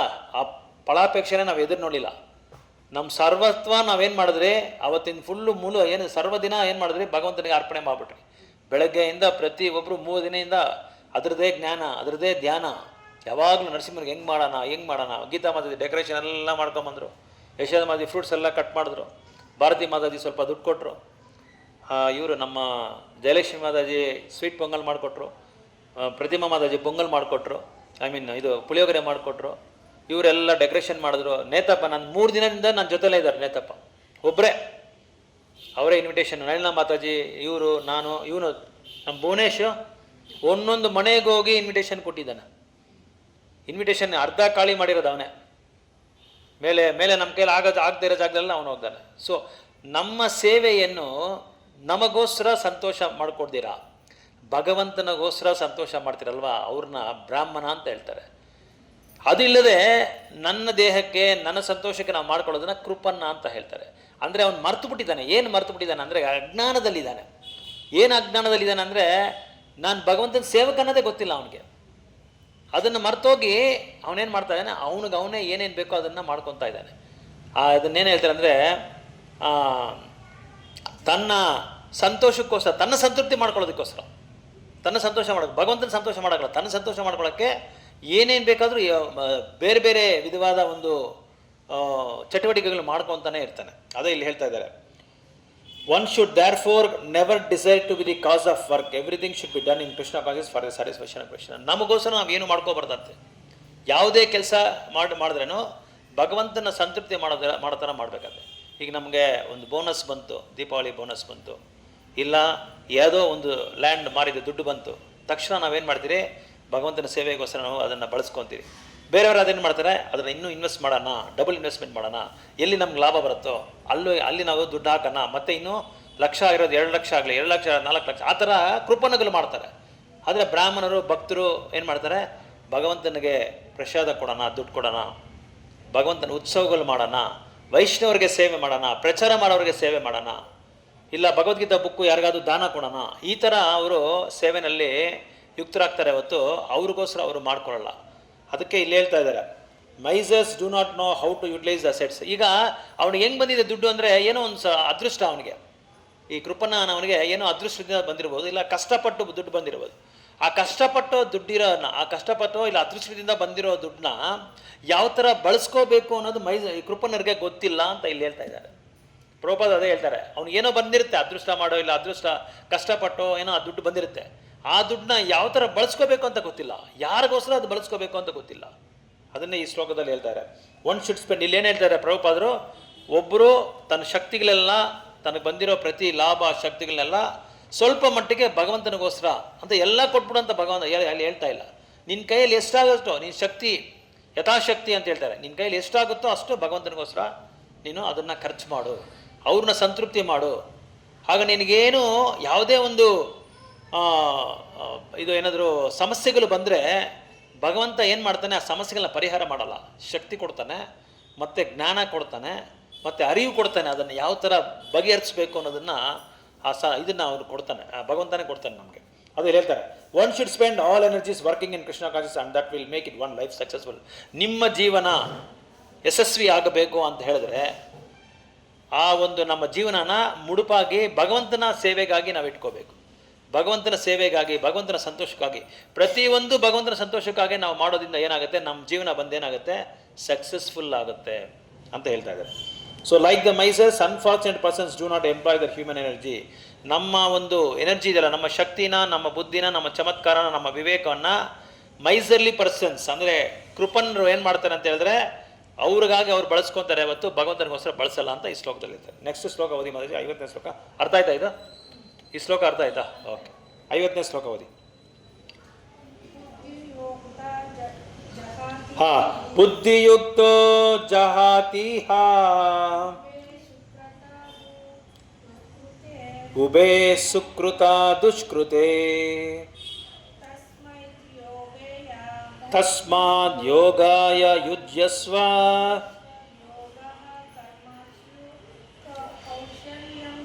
ಯೋಗಃ ಕರ್ಮಸು ಕೌಶಲಂ. ವರ್ಡ್ ಬೈ ವರ್ಡ್ ಓದಿ ಮಾತಾಡಿ. ನೆಕ್ಸ್ಟ್ ಶ್ಲೋಕ 55. ಬುದ್ಧಿಯುಕ್ತ ಭಕ್ತಿ ಸೇವೆಯಲ್ಲಿ ತೊಡಗಿರುವನು ಜಹಾತಿ ದೂರ ಮಾಡಬಲ್ಲನು. ಈ ಬದುಕಿನಲ್ಲಿ ಇವೆ ಎರಡು ಸುಕೃತ ದುಷ್ಕೃತೆ, ಎರಡು ಆಪೋಸಿಟ್, ಸುಕೃತಿ ದುಷ್ಕೃತಿ. ಒಳ್ಳೆಯ ಮಾತು ಕೆಟ್ಟ ಪರಿಣಾಮಗಳು. ತಸ್ಮಾತ್ ಆದ್ದರಿಂದ ಯೋಗಾಯ ಭಕ್ತಿ ಸೇವೆಯ ಪರವಾಗಿ ಯುಜ್ಯಸ್ವ ತೊಡಗು. ಯೋಗ ಕೃಷ್ಣ ಪ್ರಜ್ಞೆಯು ಕರ್ಮಸ್ಸು ಎಲ್ಲ ಕರ್ಮಗಳಿಂದ ಕೌಶಲ್ಯವು. ಭಕ್ತಿ ಸೇವೆಯಲ್ಲಿ ನಿರಂತರವಾದವನು ಈ ಜನ್ಮದಲ್ಲಿಯೇ ಸುಕೃತ ಮತ್ತು ದುಷ್ಕೃತ ಪ್ರತಿಕ್ರಿಯೆಗಳನ್ನು ದೂರ ಮಾಡುತ್ತಾನೆ. ಆದ್ದರಿಂದ ಯೋಗವನ್ನು ಪಡೆಯಲು ಶ್ರಮಿಸು. ಅದೇ ಕರ್ಮ ಕೌಶಲ. ಓಕೆ, ಭಾವಾರ್ಥ ಓದಿ ಮೊದಲು. Bad reactions we have to be. ಜೀವಿಯು ಸುಕೃತಿ ದುಷ್ಕೃತಿಗಳ ಹಲವು ಪರಿಣಾಮಗಳನ್ನು ರಾಶಿ ಮಾಡಿಕೊಂಡಿದ್ದಾನೆ. ಆದುದರಿಂದ ಅವನಿಗೆ ಸದಾ ತನ್ನ ಸಹಜ ಸ್ವರೂಪದ ಅರಿವೇ ಇರುವುದಿಲ್ಲ. ಭಗವದ್ಗೀತೆಯ ಉಪದೇಶದಿಂದ ಮನುಷ್ಯನ ಅಜ್ಞಾನವನ್ನು ಹೋಗಲಾಡಿಸಬಹುದು. ಎಲ್ಲ ರೀತಿಯಲ್ಲೂ ಶ್ರೀಕೃಷ್ಣನಿಗೆ ಶರಣಾಗತನಾಗಿ ಜನ್ಮ ಜನ್ಮಾಂತರಗಳಲ್ಲಿ ಕ್ರಿಯೆ ಪ್ರತಿಕ್ರಿಯೆಗಳನ್ನು ಬಂಧನದ ಯತನೆಯಿಂದ ಮುಕ್ತಿ ಸಾಧಿಸುವುದನ್ನು ಭಗವದ್ಗೀತೆಯು ಬೋಧಿಸುತ್ತದೆ. ಫಲ ನೀಡುವ ಕರ್ಮದಿಂದ ಪರಿಶುದ್ಧಗೊಳಿಸುವ ಕೃಷ್ಣ ಪ್ರಜ್ಞೆಯಲ್ಲಿ ಕಾರ್ಯನಿರತನಾಗಬೇಕೆಂದು ಅರ್ಜುನನಿಗೆ ಉಪದೇಶಿಸಲಾಗುತ್ತದೆ. ಹರೇ ಕೃಷ್ಣ. ಸೊ ಮತ್ತೆ ಏನು ಹೇಳ್ತಾರೆ ಅಂದರೆ ಕೃಷ್ಣ ಈ ಒಂದು ಬುದ್ಧಿ ಯೋಗ ಅಂದರೆ ಕೃಷ್ಣ ಪ್ರಜ್ಞೆ ನೀವು ಅಭ್ಯಾಸ ಮಾಡೋದ್ರಿಂದ ಆಚರಣೆ ಮಾಡೋದ್ರಿಂದ ನಿಮ್ಗೇನು ಫಲ ಈಗ ಕೇಳ್ತಾರಲ್ಲ, ಯಾರನ್ನ ಕೇಳ್ತಾರೆ ಆಫೀಸಲ್ಲೋ ಕಂಪ್ನಿನಲ್ಲೋ ಪಕ್ಕದ ಮನೆಯವರು, ಏನು ಮಾತಾಡಿ ನೀವು ಡೈಲಿ ಹೋಗ್ತಾ ಇರ್ತೀರಾ, ವಾರಕ್ಕೆ 2 ಸಲ 3 ಸಲ ಗುಡಿಗೆ ಹೋಗ್ತಾ ಇದ್ದೀರಾ, ನಿಮ್ಗೇನು ಬರುತ್ತೆ ಲಾಭ ಅಂತ ಕೇಳ್ತಾರಲ್ವ. ಅವಾಗ ನೀವೇನು ಹೇಳ್ಬೇಕಂದ್ರೆ ಅದಕ್ಕೆ ಆನ್ಸರ್ ಕೊಡ್ತಾ ಇದ್ದಾರೆ. ನಾವು ಭಕ್ತಿ ಇದು ಕೃಷ್ಣ ಭಕ್ತಿ ಆಚರಣೆ ಮಾಡೋದ್ರಿಂದ ಇನ್ನೊಂದು ಏನು ಹೇಳ್ತಾರೆ ಅಂತಂದರೆ ಸುಕೃತಿ ದುಷ್ಕೃತಿ ಅಂತ ಎರಡು ಪದ ಇದೆ ಅಲ್ಲಿ, 2 ಪದ ಯೂಸ್ ಮಾಡಿದ್ದಾರೆ. ಅಂದರೆ ಈ ಬುದ್ಧಿ ಯೋಗದಿಂದ ಈ ಒಳ್ಳೆ ಕಾರ್ಯಗಳು ಕೆಟ್ಟ ಕಾರ್ಯಗಳು ಅಂದರೆ ಪಾಪ ಕಾರ್ಯ ಪುಣ್ಯ ಕಾರ್ಯ, ಇದನ್ನೇ ಗುಡ್ ಆ್ಯಂಡ್ ಬ್ಯಾಡ್ ಅಂತ ಹೇಳ್ತಾ ಇರೋದು. ಒಳ್ಳೆ ಕಾರ್ಯಗಳಂದರೆ ಪುಣ್ಯ ಕಾರ್ಯಗಳು ಮಾಡೋದು, ಪಾಪ ಕಾರ್ಯಗಳಂದರೆ ಕೆಟ್ಟ ಕಾರ್ಯಗಳು ಮಾಡೋದು. ಈ 2 ಕಾರ್ಯಗಳು ಮಾಡಬೇಡ ಅಂತ ಹೇಳ್ತಾ ಇದ್ದಾರೆ. ಇಲ್ಲಿ ನೀವು ಅರ್ಥ ಮಾಡ್ಕೊಳ್ಬೇಕು, ತುಂಬ ಅರ್ಥ ಮಾಡ್ಕೊಬೇಕು. ಜನ ಈಗೇನ ಏನಾಗಿದ್ದಾರೆ ಅಂದರೆ ಎಲ್ಲರೂ ಕೆಟ್ಟ ಕಾರ್ಯಗಳು ಮಾಡೋದು ಬೇಡಪ್ಪ, ಒಳ್ಳೆ ಕಾರ್ಯಗಳು ಮಾಡ್ತೀನಿ ಅಂತ ಹೇಳ್ತಾರೆ. ಒಳ್ಳೆ ಕಾರ್ಯ ಏನು, ಯಾವುದು, ಎಂಥ ಅದು, ಯಾವ ಥರ ಮಾಡಬೇಕು, ಅದು ಮಾಡಿದ್ರೆ ನಮಗೇನು ಉಪಯೋಗ ಅನ್ನೋದನ್ನು ನಾವು ತಿಳ್ಕೊಬೇಕು. ಈಗ ಒಳ್ಳೆ ಕಾರ್ಯ ಅಂದರೆ ಏನಂತಾರೆ ಅಂದರೆ ಒಂದು ಅನಾಥ ಆಶ್ರಮಕ್ಕೆ ಹೋಗಿ ಬಟ್ಟೆಗಳು ಕೊಡ್ತಾರೆ ಅಲ್ಲ, ಹೇಳ್ತೀನಿ, ಅದನ್ನು ಒಳ್ಳೆ ಕಾರ್ಯ ಅಂತ ತಿಳ್ಕೊಂಬಿಟ್ಟಿದ್ದಾರೆ. ಬಟ್ಟೆ ಕೊಡ್ಬೋದು, ಆದರೆ ಆ ಬಟ್ಟೆಗಳನ್ನ ತೊಗೊಂಡೋಗಿ ಮೊದಲು ವೇಣುಗೋಪಾಲ ಸ್ವಾಮಿಗೋ ಯಾರಿಗೋ ಸಮರ್ಪಣೆ ಮಾಡಿ, ಇದು ನಿನ್ನದು, ನೀನು ಅನುಭವಿಸ್ಬೇಕು. ಭೋಕ್ತಾರಾಮ್ ಯಜ್ಞ ತಪಸ್ಸ ಸರ್ವಲೋಕ ಮಹೇಶ್ವರಂ, ನೀನು ಭೋಕ್ತನು, ನೀನು ಮೊದಲು ಅನುಭವಿಸ್ಬೇಕು. ಯಾಕಂದರೆ ಎಲ್ಲಿಂದ ಬರ್ತಾ ಇದೆ ಅದು ಸೋರ್ಸ್? ನಮಗೆ ಎಲ್ಲ ಭಗವಂತನಿಂದ, ಪಂಚಭೂತಗಳಿಂದ ಯಾವುದೂ ಬರೋದಿಲ್ಲ. ಅದಕ್ಕೆ ನೀನೇ ಎಲ್ಲ ಸರ್ವವ್ಯಾಪಿ, ನೀನೇ ಎಲ್ಲರಿಗೂ ಯಜಮಾನ, ನಿನಗೆ ನಾನು ಸಮರ್ಪಣೆ ಮಾಡಿಬಿಟ್ಟು ನಿನ್ನ ಪ್ರಸಾದವನ್ನು ನಾನೇನು ಮಾಡ್ತೀನಿ, ಯಾರು ಇಲ್ದಿರೋರಿಗೆ ನಾನು ಕೊಡ್ತೀನಿ ಅಂತ ಹೇಳಬೇಕು. ಅದಕ್ಕೆ ಪುಣ್ಯ ಕಾರ್ಯಗಳನ್ನ ಮಾಡಬೇಡ ಅಂತ ಹೇಳಲ್ಲ. ಪುಣ್ಯ ಕಾರ್ಯದಲ್ಲಿ ಯಾರನ್ನು ಸೇರಿಸ್ಕೋಬೇಕು? ಭಗವಂತನ ನಾವು ಆಹ್ವಾನ ಮಾಡಬೇಕು. ಆವಾಗ ಆ ಒಳ್ಳೆ ಕಾರ್ಯ ಏನಾಗುತ್ತೆ ಅಂದರೆ ನಿಜವಾದ ಉತ್ತಮವಾದ ಕಾರ್ಯ ಆಗುತ್ತೆ, ಉತ್ತಮವಾದ ಕಾರ್ಯ. ಯಾಕಂದರೆ ಭಗವಂತನಿಗೆ ಸಮರ್ಪಣೆ ಮಾಡಿದ್ರಲ್ಲ. ಈಗ ಅನ್ನದಾನ, ಎಲ್ಲರೂ ಅನ್ನದಾನ ಮಾಡಿದ್ವಿ. ವೇಣುಗೋಪಾಲ ಸ್ವಾಮಿ ನೋಡಿರ್ಬೇಕು ನೀವಲ್ವಾ, ಪಾತ್ರೆಗಳು ಇಳಿಸ್ಕೊಂಡು ಟೆಂಪೋನಲ್ಲಿ ಅನ್ನದಾನ ಮಾಡ್ತಾ ಇದ್ದಾರೆ. ಉಪಯೋಗ ಏನಿದೆ? ಇವಾಗ ನಾವು ಅನ್ನದಾನ ಮಾಡಿದ್ರೆ ಅವರು ಅನ್ನದಾನ ಮಾಡಿದ್ರೆ ಹೆಂಗಿತ್ತು ನಮ್ಮ ಅನ್ನದಾನ? ಭಗವಂತನಿಗೆ ಸಮರ್ಪಣೆ ಮಾಡಿ, ಭಗವಂತನಿಗೆ ಸಂತೃಪ್ತಿ ಮಾಡಿ, ಭಗವಂತನಿಗೆ ಸಂತೋಷ ಮಾಡಿ ಆ ಮಹಾಪ್ರಸಾದವನ್ನು ಭಗವಂತನಿಗೆ ಕೊಟ್ಟರು. ಈಗ ನಾವು ಇದು ಪ್ರಸಾದ ವಿನಿಯೋಗ ಮಾಡುವಾಗ ಯಾವ ಥರ ಇತ್ತು? ಅವ್ರು ಪ್ರಸಾದ ವಿನಿಯೋಗ ಮಾಡುವಾಗ ಹೇಗಿತ್ತು? ಗುಂಪಾಗಿ ಬಂದು ನಿಂತ್ಕೊಂಡ್ಬಿಟ್ಟಿದ್ರಲ್ಲ, ನಿನ್ನೆ ಕ್ಯೂನಲ್ಲಿ ಬಂದ್ರ ಇಲ್ಲ? ಅದೇ ರೀತಿ ನೀತಿ ಅಂತ ಹೇಳೋದು ಅದೇ. ಕೃಷ್ಣ ಪ್ರಜ್ಞೆಯಲ್ಲಿ ಅಂಥ ಒಂದು ಶಿಕ್ಷಣೆ ಸಭ್ಯತೆ ನಾವು ಹೇಳ್ಕೊಡ್ತೀವಿ. ಅದನ್ನು ಪ್ರಭುಪಾದ ನಮ್ಗೆ ಹೇಳ್ಕೊಟ್ಟಿದ್ದಾರೆ. ನೀಟಾಗಿ ಬಂದು ತೊಗೊಳೋದ್ರ ಇಲ್ಲ, ಯಾರು ಒಂದು ಇದು ಮಾಡಿಲ್ಲ ಅವತ್ತು ಅಲ್ವಾ? ಆ ಥರ ಅದು ಇನ್ನೊಂದು ಏನು ಹೇಳ್ತೀನಿ ಅಂದರೆ, ಆ ಕೊಡೋದನ್ನು ಏನು ಮಾಡಬೇಕಂದ್ರೆ ಭಗವಂತನ ಮಯ್ಯವಾಗಿ ಇಟ್ಕೊಬೇಕು, ಸೆಂಟಾಗಿ ಮಾಧ್ಯಮವಾಗಿ ಇಟ್ಕೊಂಡು ಪ್ರತಿಯೊಂದು ಮಾಡಿದ್ರೆ ಒಳ್ಳೆ ಕಾರ್ಯದಲ್ಲಿ ಕೆಟ್ಟ ಕಾರ್ಯದಲ್ಲಿ ನಾವು ಸಿಕ್ಕಾಕೊಳ್ಳಲ್ಲ. ಅಂದರೆ ಇಡೀ 14 ಲೋಕದಲ್ಲಿ ಯಾವುದೇ ಲೋಕಕ್ಕೆ ಹೋದ್ರೇನು ಒಳ್ಳೆ ಕಾರ್ಯ ಮಾಡಿದ್ರೆ ಉತ್ತಮವಾದ ಲೋಕಕ್ಕೆ ಹೋಗ್ತೀರಿ, ಅದೇ ಪಾಪ ಕಾರ್ಯಗಳು ಮಾಡಿದ್ರೆ ಅಧಮ ಲೋಕಕ್ಕೆ ಹೋಗ್ತೀರಿ. ಇವಾಗ ನಾವೆಲ್ಲಿದ್ದೀರಿ? ಯಾವ ಲೋಕದಲ್ಲಿ? ಮಧ್ಯಲೋಕದಲ್ಲಿ ಇದ್ದೀರಿ, ಭೂಲೋಕದಲ್ಲಿ. ಮೇಲೆ ಉತ್ತಮ ಲೋಕ, ಮಧ್ಯಲೋಕ, ಆಮೇಲೆ ಅಧಮ ಲೋಕ. ಈ ಅಧಮ ಲೋಕ ಯಾರು ಹೋಗ್ತಾರೆ ಅಂದರೆ ಪಾಪ ಮಾಡಿರೋ ಅಧಮ ಲೋಕಕ್ಕೆ ಹೋಗ್ತಾರೆ, ಪುಣ್ಯ ಮಾಡಿರೋರು ಏನು ಮತ್ತೆ ಉತ್ತಮ ಲೋಕ ಹೋಗ್ತಾರೆ. ಆ ಪುಣ್ಯ ಲೋಕ ಮಾಡಿರೋರಿಗೆ ಏನೇನೆಲ್ಲ ಪುಣ್ಯ ಕಾರ್ಯಗಳು ಯಾರ್ಯಾರಿಗೆಲ್ಲ ಮಾಡಿದಾರೋ ಅದನ್ನೆಲ್ಲ ಅವ್ರೇನು ಮಾಡ್ತಾರೆ, ಮತ್ತೆ ಅವ್ರು ವಾಪಸ್ ಕೊಟ್ಟು ಮತ್ತೆ ಇಲ್ಲಿ ಭೂಲೋಕ, ಈ ಕರ್ಮ ಇದೇನದು ಮೃತ್ಯು ಲೋಕ ಅಂತ ಹೇಳ್ತಾರೆ. ಈ ಮೃತ್ಯು ಲೋಕಕ್ಕೆ ಮತ್ತೆ ವಾಪಸ್ ಬರಬೇಕು. ಆದರೆ ಇದೆರಡೂ ಬಿಟ್ಟು, ಇದೆರಡೂ ಸಿಕ್ಕಾಕೊಂಡಿರೋ ನಾವೇನು ಮಾಡಬೇಕಂದ್ರೆ ಈ ಜನ್ಮ ಮೃತ್ಯು ಜರಾವ್ಯಾಧಿ ಅನ್ನೋ ವೃತ್ತನ್ನು ಬ್ರೇಕ್ ಮಾಡಬೇಕು. ಅದನ್ನು ಹೊಡೆದು ನಾವು ವಾಪಸ್ ಬರಬೇಕು ಅಂತ ಹೇಳಿದ್ರೆ ಈ 2 ಕಾರ್ಯಗಳು ನಾವು ಮಾಡಬಾರ್ದು. ಯಜ್ಞಾರ್ಥಾತ್ ಕರ್ಮನೋ ಅನ್ಯತ್ರ ಲೋಕೋಯಂ ಕರ್ಮ ಬಂಧನ ತದರ್ಥಂ ಕರ್ಮ ಕೌಂತೆಯ ಮುಕ್ತ ಸಂಘ ಸಮಾಚಾರ. ನೀನು ಯಜ್ಞ ಮಾಡು, ತಪಸ್ಸೆ ಮಾಡು, ಏನೇ ಮಾಡು, ಯಾರಿಗೋಸ್ಕರ ಮಾಡ್ತೀಯಾ? ಯಜ್ಞೇಶ್ವರನಾದ ಆ ಯಜ್ಞಾಧಿಪತಿಯಾದ ವಿಷ್ಣುಗೆ ಅವನ್ನ ಸಂತೃಪ್ತಿ ಮಾಡೋದಕ್ಕೆ ನೀನು ಮಾಡೋದ್ರಿಂದ ಏನಾಗುತ್ತೆ, ಈ ಕರ್ಮ ಬಂಧನದಲ್ಲಿ ನೀನು ಸಿಕ್ಕಾಕೊಳ್ಳಲ್ಲ. ಅದಕ್ಕೆ ಒಳ್ಳೆಯ ಕಾರ್ಯನೂ ಕೆಟ್ಟ ಕಾರ್ಯನೂ ಎರಡೂ ಮಾಡಬಾರ್ದು. ಯಾವ ಕಾರ್ಯ ಮಾಡಬೇಕಂದ್ರೆ ಕೃಷ್ಣನ ಕಾರ್ಯ ಮಾಡಬೇಕು. ಸೊ ಕೃಷ್ಣನ ಕಾರ್ಯ ಮಾಡೋದ್ರಿಂದ ನಾವು ಪುಣ್ಯದಲ್ಲಿ ಸಿಕ್ಕಾಕೊಳ್ಳಲ್ಲ, ಪಾಪದಲ್ಲಿ ಸಿಕ್ಕಾಕೊಳ್ಳಲ್ಲ, ಭಗವಂತನ ಹತ್ರ ಹೋಗೋದಕ್ಕೆ ನಮಗೆ ಸರಳವಾಗುತ್ತೆ. ಅದಕ್ಕೆ ನಾವೇನು ಮಾಡಬೇಕು ಅಂತ ಹೇಳಿದ್ರೆ, ಪ್ರಭುಪಾದರು ಹೇಳ್ತಾ ಇದ್ದಾರೆ, ಭಗವದ್ಗೀತಾ ಓದಿ. ಭಗವದ್ಗೀತಾ ಏನು ಹೇಳ್ತಾ ಇದೆ, ನೀನು ಶರಣಾಗತಿ ಆಗು, ಸರ್ವಧರ್ಮಾನ್ ಪರಿತ್ಯಾಜ್ಯ ಮಾಮೇಕಂ, ಎಲ್ಲ ಬಿಟ್ಟು ನನಗೆ ಶರಣಾಗತಿ ಆಗು. ಅದಿಲ್ಲದ್ರೆ ಇನ್ನೇನಾಗ್ತೀಯಾ, ಈ ಒಳ್ಳೆ ಕೆಟ್ಟ ಕಾರ್ಯದಲ್ಲಿ, ಪಾಪ ಪುಣ್ಯ ಕಾರ್ಯದಲ್ಲಿ ನೀನು ಅದರಿಂದ ಮುಕ್ತನಾಗಿ ಏನು ಮಾಡ್ತೀಯಾ, ಈ ಜನ್ಮ ಮೃತ್ಯ ಅಂತ ವೃತ್ತದಿಂದ ಅದನ್ನು ಹೊಡೆದು ನೀನು ಹೊರಗಡೆ ಬರಬೇಕು ಅಂತ ಹೇಳ್ತಾ ಇದ್ದಾರೆ. ಅದು ಈ ಯಾವುದು 50ನೇ ಶ್ಲೋಕದಲ್ಲಿ ಅರ್ಥ ಅದಕ್ಕೆ. ಸೊ ಯಾಕೆಂದರೆ ಜನ ಏನು ತಿಳ್ಕೊಂಡಿದ್ದಾರೆ, ಅಜ್ಞಾನದಲ್ಲಿದ್ದಾರೆ ಜನ. ಏನು ಅಜ್ಞಾನದಲ್ಲಿದ್ದಾರೆ ಅಂದರೆ, ಈ ಪಾಪ ಕಾರ್ಯ ಮಾಡ್ಬೋದು, ಪುಣ್ಯ ಕಾರ್ಯ ಪಾಪ ಕಾರ್ಯ ಮಾಡಬಾರ್ದು, ಪುಣ್ಯ ಕಾರ್ಯ ಮಾಡ್ಬೋದು ಅಂತ ತಿಳ್ಕೊಂಡಿದ್ದಾರೆ. ಪಾಪ ಯಾರಿಗೂ ಗೊತ್ತಿಲ್ಲ, ಪುಣ್ಯ ಕಾರ್ಯ ಮಾಡಿದ್ರೆ ಮತ್ತೆ ನಾವಿಲ್ಲಿ ವಾಪಸ್ ಬರ್ತೀರಿ, ಮತ್ತೆ ನಾವು ಜನ್ಮ ತೊಗೊತೀರಿ, ಸಂತೋಷವಾಗಿ ಅಲ್ಲಿ ಏನು ಜನ್ಮ ಮೃತ್ಯು ಜರ ವ್ಯಾಧಿ 4 ಇರೋಲ್ಲ ಅಂತ ತಿಳ್ಕೊಂಬಿಟ್ಟಿದ್ದಾರೆ ಅವರು. ಆದರೆ ಅಲ್ಲಿನೂ ಜನ್ಮ ಮೃತ್ಯು ಜರಾವಧಿ ಇದೆ.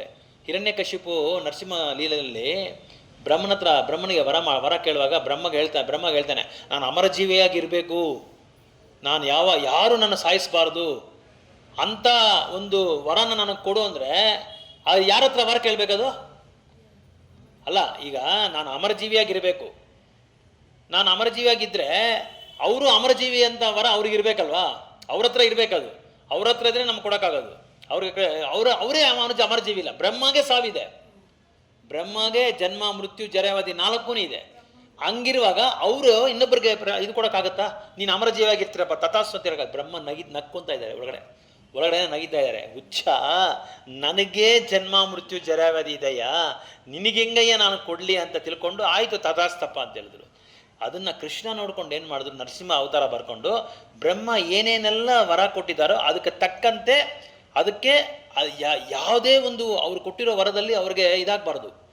ಏನು ಬ್ರಹ್ಮ ಇಂಥ ವರ ಕೊಟ್ಬಿಟ್ಟ ನನಗೆ, ಅವ್ನು ಹೇಳಿದೆಲ್ಲ ತಪ್ಪು ಅಂತ ಹಿರಣ್ಯಕಶಿಪು ತಿಳ್ಕೊಬಾರ್ದು. ಅದಕ್ಕೇನು ಮಾಡಿದ್ರು, ಮನುಷ್ಯನೂ ನನ್ನ ಸಾಯಿಸಬಾರ್ದು, ಮೃಗನೂ ನನ್ನ ಸಾಯಿಸಬಾರ್ದು. ಅದಕ್ಕೇನು ಮಾಡಿದ್ರು, ನರ ಸಿಂಹನಾಗಿ ಬಂದರು. ಮನುಷ್ಯನಾಗಿ ಬಂದಿಲ್ಲ, ಮೃಗವಾಗಿ ಬಂದಿಲ್ಲ, ಇಬ್ಬರು ಸೇರ್ಕೊಂಡು ಒಂದು ಅವತಾರದಲ್ಲಿ ನರಸಿಂಹನ ಅವತಾರದಲ್ಲಿ ಬಂದರು. ಅದೇ ಥರ ಬೆಳಗ್ಗೆನೂ ಸಾಯಿಸಬಾರ್ದು, ರಾತ್ರಿನೂ ಸಾಯಿಸಬಾರ್ದು. ಯಾವಾಗ ಬಂದರು, ಸಂಧ್ಯಾ ಕಾಲದಲ್ಲಿ ಬಂದರು. ಹೊರಗಡೆನೂ ಸಾಯಿಸಬಾರ್ದು, ಒಳಗಡೆನೂ ವಧ ಮಾಡಬಾರ್ದು. ಎಲ್ಲಿ ಬಂದರು, ಆ ಇದತ್ರ ಕರೆಕ್ಟಾಗಿ ಕೂತ್ಕೊಂಡ್ರು. ಒಳಗಡೆನೂ ಹೊರಗಡೆ ಇಲ್ದಿರ ಕರೆಕ್ಟಾಗಿ ಅದು 2 ಮಧ್ಯದಲ್ಲಿ ಕೂತ್ಕೊಂಡ್ರು. ಈ ಥರ ಬ್ರಹ್ಮ ಅವ್ರಿಗೆ ವರ ಕೊಟ್ಟಿದ್ದಾರೆ. ಯಾಕಂದರೆ ಬ್ರಹ್ಮ ಕೊಟ್ಟಿರೋ ವರ ಯಾವ್ದು ತಪ್ಪಾಗಬಾರ್ದು. ಅದನ್ನು ಸಂತೋಷ ಪಡೋದಕ್ಕೆ ಕೃಷ್ಣ ಏನು ಮಾಡಿದ್ರು, ಈ ಥರ ಬಂದರು.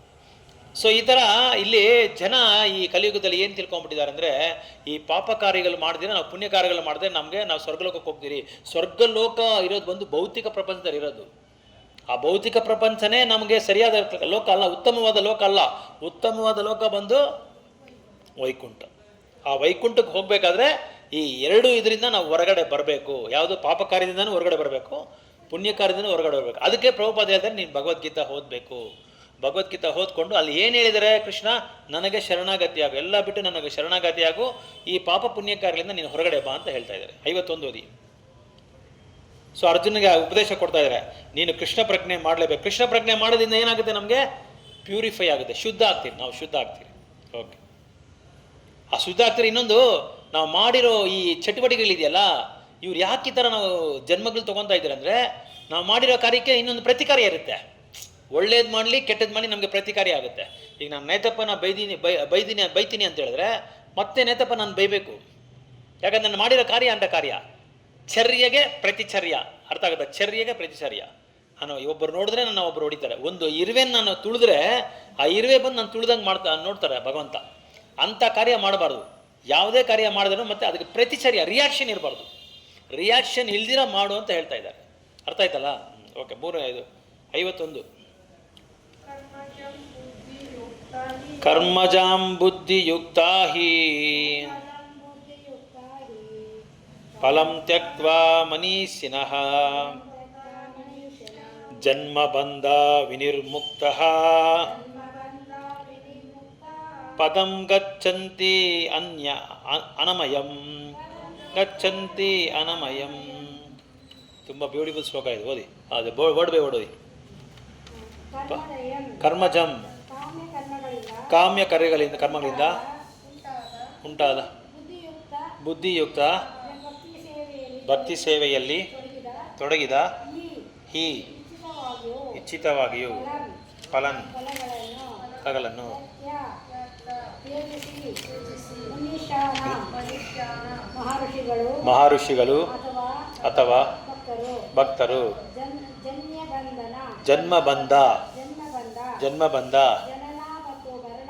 ಜನನ ಮತ್ತು ಮರಣಗಳ ಬಂಧನದಿಂದ ವಿನಿರ್ಮುಕ್ತಃ ಮುಕ್ತರಾಗಿ ಪದಂ ಸ್ಥಾನವನ್ನು ಗಚ್ಚಂತಿ ಕರಗುತ್ತಾರೆ ಅನಾಮಯಂ ಕ್ಲೇಶರಹಿತವಾದ. ಓಕೆ, ಅನುವಾದ ಓದಿ ಮಾತಾಜಿ, ಯಶೋಧ ಮಾತಾಜಿ ಓದಿ.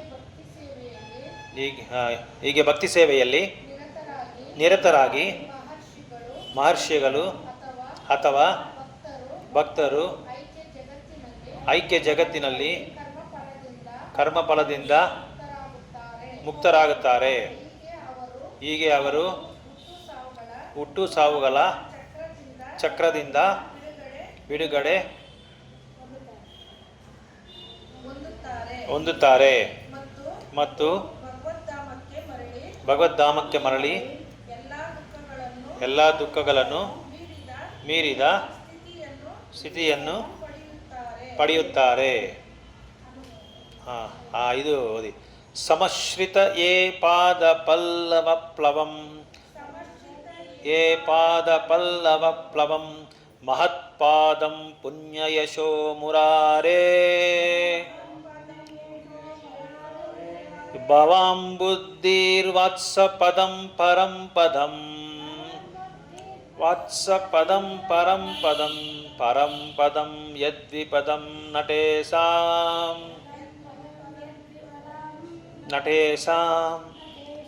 ಅನುವಾದ ಓದಿ ಮಾತಾಜಿ ಅದಕ್ಕೆ. ಭಗವಂತನು ಸಮಸ್ತ ವೃಕ್ಷಕ್ಕೆ ಆಶ್ರಯವನು ಮತ್ತು ಮುಕುಂದ ಅಥವಾ ಮುಕ್ತಿದಾತ ಎಂದು ಪ್ರಸಿದ್ಧರಾಗಿದ್ದಾನೆ. ಇಂತಹ ಭಗವಂತನ ಕಮಲ ಚರಣಗಳ ದೋಣಿಯನ್ನು ಸ್ವೀಕರಿಸುವವನಿಗೆ ಭವಸಾಗರವು ಗೋವಿನ ಕರುವಿನ ಹೆಜ್ಜೆ ಗುರುತಿಸಲಿ ನಿರಂತಿರುವ ನೀರಿನಂತೆ ಅವನ ಗುರಿಯು ಹೆಜ್ಜೆಗೂ ಅಪಾಯವಿರುವ ಸ್ಥಳವಲ್ಲ. ಅವನ ಗುರಿ ಪರಂ ಪದಂ ಅಥವಾ ಐಹಿಕ ಸಂಕಟವಿಲ್ಲದ ಸ್ಥಳವಾದ ವೈಕುಂಠ. ಅಜ್ಞಾನದಿಂದಾಗಿ ಈ ಐಹಿಕ ಜಗತ್ತು ಹೆಜ್ಜೆಗೂ ಅಪಾಯವಿರುವ ದುಃಖದ ಸ್ಥಳ ಎಂದು ಮನುಷ್ಯನಿಗೆ ತಿಳಿಯುವುದಿಲ್ಲ. ಅಜ್ಞಾನದಿಂದಾಗಿ ಮಂದಮತಿಗಳು ಕಲಾಕ್ಷರವಿಲ್ಲದ ಕರ್ಮಗಳ ಮೂಲಕ ಸನ್ನಿವೇಶಕ್ಕೆ ಹೊಂದಿಕೊಳ್ಳಲು ಪ್ರಯತ್ನಿಸುತ್ತಾರೆ. ಫಲವನ್ನು ಕೊಡುವ ಕ್ರಿಯೆಗಳಿಂದ ತಮಗೆ ಸುಖ ಬರ್ತದೆ ಎಂದುಕೊಳ್ಳುತ್ತಾರೆ. ವಿಶ್ವದಲ್ಲಿ ಎಲ್ಲಿಯೂ ಯಾರ ರೀತಿಯೂ ಜನದೇಹವನ್ನು ದುಃಖವಿಲ್ಲದ ಬೆಳಕನ್ನು ಕೊಡಲಾರರು ಎಂದು ಅವನಿಗೆ ತಿಳಿಯದು. ಹುಟ್ಟು, ಸಾವು, ಮುಕ್ಕು ಮತ್ತು ರೋಗಗಳು, ಬದುಕಿನ ದುಃಖಗಳು ಇವು ಐಹಿಕ ಜಗತ್ತಿನಲ್ಲಿ ಎಲ್ಲಿಯೂ ಇರುತ್ತದೆ. ಆದರೆ ಭಗವಂತ ನಿರಂತರ ಸೇವಕನಾಗಿರುವುದೇ ಸಹಜ ಸ್ವರೂಪ ಎಂದು ತಿಳಿಯುವನು ಮತ್ತು ಇದರಿಂದ ದೇವೋತ್ತಮ ಪರಮಪುರುಷನಾದ ಸ್ಥಾನವನ್ನು ತಿಳಿದವನು ಭಗವಂತನ ದಿವ್ಯ ಪ್ರೇಮದ ಸೇವೆಯಲ್ಲಿ ನಿರಂತರನಾಗುತ್ತಾನೆ. ಇದರ ಪರಿಣಾಮವಾಗಿ ಅವನು ವೈಕುಂಠ ಲೋಕಗಳ ಪ್ರವೇಶವು ಅಂತರ್ನಾಗುತ್ತಾನೆ. ಅಲ್ಲಿ ಐಹಿಕ ದುಃಖಗಳ ಬದುಕೂ ಇಲ್ಲ, ಕಾಲ ಮತ್ತು ಸಾವುಗಳ ಪ್ರಭಾವವೂ ಇಲ್ಲ. ತನ್ನ ಸಹಜ ಸ್ವರೂಪವನ್ನು ತಿಳಿದುಕೊಳ್ಳುವುದೇನೆಂದರೆ ಭಗವಂತನ ದಿವ್ಯವಾದ ಸ್ಥಾನವನ್ನು ತಿಳಿದುಕೊಳ್ಳುವುದು ಎಂದು ಅರ್ಥ. ಜೀವಿಯು ಸ್ಥಾನವು ಭಗವಂತನ ಸ್ಥಾನವೂ ಒಂದೇ. ಮುಟ್ಟಿಲ್ಲದೆ ಎಂಬುದಾಗಿ ಯಾರಾದರೂ ತಪ್ಪಾಗಿ ಯೋಚಿಸಿದರೆ ಅರ್ಥ ಕತ್ತರಿಸುತ್ತಾನೆ. ಆದ್ದರಿಂದ ಭಗವಂತನ ಭಕ್ತಿ ಸೇವೆಯ ನಿರತನಾಗಲು ಅವನಿಗೆ ಸಾಧ್ಯವಿಲ್ಲ ಎಂದು ಭಾವಿಸಬೇಕು. ಆತನೇ ಪ್ರಭುವಾಗಿರುತ್ತಾನೆ. ಹೀಗೆ ಹುಟ್ಟು ಸಾವುಗಳ ಪುನರ್ವರ್ತನೆಗೆ ದಾರಿ ಮಾಡುತ್ತಾನೆ. ಆದರೆ ಸೇವೆ ಮಾಡುವುದೇ ತನ್ನ ಸ್ಥಾನ ಎಂದು ಅರಿತವನು ತನ್ನನ್ನು ಭಗವಂತನ ಸೇವೆಗೆ ಬದಲಾಯಿಸಿಕೊಳ್ಳುತ್ತಾನೆ ಮತ್ತು ಕೂಡಲೇ ವೈಕುಂಠ ಲೋಕಕ್ಕೆ ಹೋಗಲು ಆಗುತ್ತಾನೆ. ಭಗವಂತನ ಉದ್ದೇಶಕ್ಕಾಗಿ ಸೇವೆ ಸಲ್ಲಿಸುವುದಕ್ಕೆ ಕರ್ಮಯೋಗ ಅಥವಾ ಬುದ್ಧಿಯೋಗ ಎಂದು ಹೆಸರು. ಇದನ್ನೇ ಸರಳವಾದ ಮಾತುಗಳಲ್ಲಿ ಹೇಳುವುದಾದರೆ ಭಗವಂತನಿಗೆ ಭಕ್ತಿ ಸೇವೆ ಸೊ ಮತ್ತೆ ಇನ್ನೂ ಏನು ಬೆನಿಫಿಟ್ ಇದೆ ಅಂತ ಕೇಳ್ತಾ ಇದ್ದಾರೆ. ಈ ಕೃಷ್ಣ ಭಕ್ತಿ ಮಾಡೋದ್ರಿಂದ, ಈ ಬುದ್ಧಿ ಯೋಗ ಮಾಡೋದ್ರಿಂದ ಯಾರೆಲ್ಲ ಏನೇನು ಪಡ್ಕೊಂಡಿದ್ದಾರೆ, ಯಾರೆಲ್ಲ ಎಲ್ಲಿ ಹೋಗಿದ್ದಾರೆ, ಅವ್ರಿಗೆ ಏನು ಸಂತೋಷ ಅವರು ಪಡ್ಕೊಂಡ್ರು, ಏನು ಲಾಭ ಪಡ್ಕೊಂಡ್ರು, ಮತ್ತು ಇದು ಈ ಕೃಷ್ಣ ಭಕ್ತಿ ಮಾಡೋದ್ರಿಂದ, ಈ ಬುದ್ಧಿ ಯೋಗ ಮಾಡೋದ್ರಿಂದ ಅವರಿಗೆ ಬಂದಿದ್ದ ಲಾಭ ಏನು, ಇನ್ನೂ ಏನೇನು ಲಾಭ ಇದೆ ಅಂತ ಕೇಳ್ತಾ ಇದ್ದಾರೆ. ಇನ್ನೂ ಏನೇನು ಲಾಭ? ಫಸ್ಟು ನಾವೇನು ನೋಡಿದ್ರೆ ಜನ್ಮ ಮೃತ್ಯು ಜರಾವ್ಯಾಧಿಯಿಂದ ನಾವು ಹೊರಗಡೆ ಬರ್ಬೋದು. ಇಲ್ಲಿ ಭಾಗವತಮಿಂದ ಒಂದು ಶ್ಲೋಕ ಕೊಡ್ತಾ ಇದ್ದಾರೆ. ಒಂದು ಶ್ಲೋಕ ಪ್ರಭುಪಾದರು ಹೇಳ್ತಾ ಇದ್ದಾರೆ. ಸಮಸ್ಕೃತ ಏ ಪಾದ ಪಲ್ಲವ ಪ್ಲವಂ ಅಂತ ಹೇಳಿದ್ರೆ, ಪ್ಲವಂ ಅಂದರೆ ಬೋಟು, ದೊಡ್ಡದು ಬೋಟು.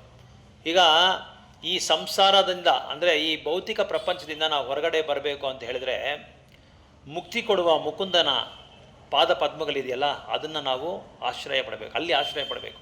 ಅದನ್ನು ಹೇಗೆ ಅವರು ಇಲ್ಲಿ ಈ ಶ್ಲೋಕದಲ್ಲಿ ಹೇಳ್ತಾ ಇದ್ದಾರೆ ಅಂದರೆ, ಒಂದು ಸಮುದ್ರದಲ್ಲಿ ನಾವು ಒಂದು ದಟ್ಟದಿಂದ ಇನ್ನೊಂದು ದಟ್ಟಕ್ಕೆ ಹೋಗ್ಬೇಕಂದ್ರೆ ನಮಗೆ ಒಂದು ಸಹಾಯ ಬೇಕಾಗುತ್ತೆ, ಈ ನೌಕೆ ಸಹಾಯ ಬೇಕಾಗುತ್ತೆ. ಸೊ ಆ ನೌಕೆ ಯಾರು ಅಂತ ಹೇಳಿದ್ರೆ ಭಗವಂತನ ಪಾದ ಪದ್ಮಗಳು. ಆ ನೌಕೆಗೆ ಎಲ್ಲಿ ಒಪ್ಪಿಸ್ತಾ ಇದ್ದಾರೆ ಅಂತ ಹೇಳಿದ್ರೆ ಪಾದ ಪದ್ಮಗಳಿಗೆ ಒಪ್ಪಿಸ್ತಾ ಇದ್ದಾರೆ, ಭಗವಂತನ ಪಾದ ಪದ್ಮಗಳಿಗೆ ಒಪ್ಪಿಸ್ತಾ ಇದ್ದಾರೆ. ಆ ಭಗವಂತನ ಪಾದ ಪದ್ಮವನ್ನು ನಾವು ಆಶ್ರಯ ತಗೊಂಡ್ರೆ ಏನಾಗುತ್ತೆ, ಈ ಭೌತಿಕ ಪ್ರಪಂಚದಿಂದ ನಾವು ಹೊರಗಡೆ ಬರ್ಬೋದು.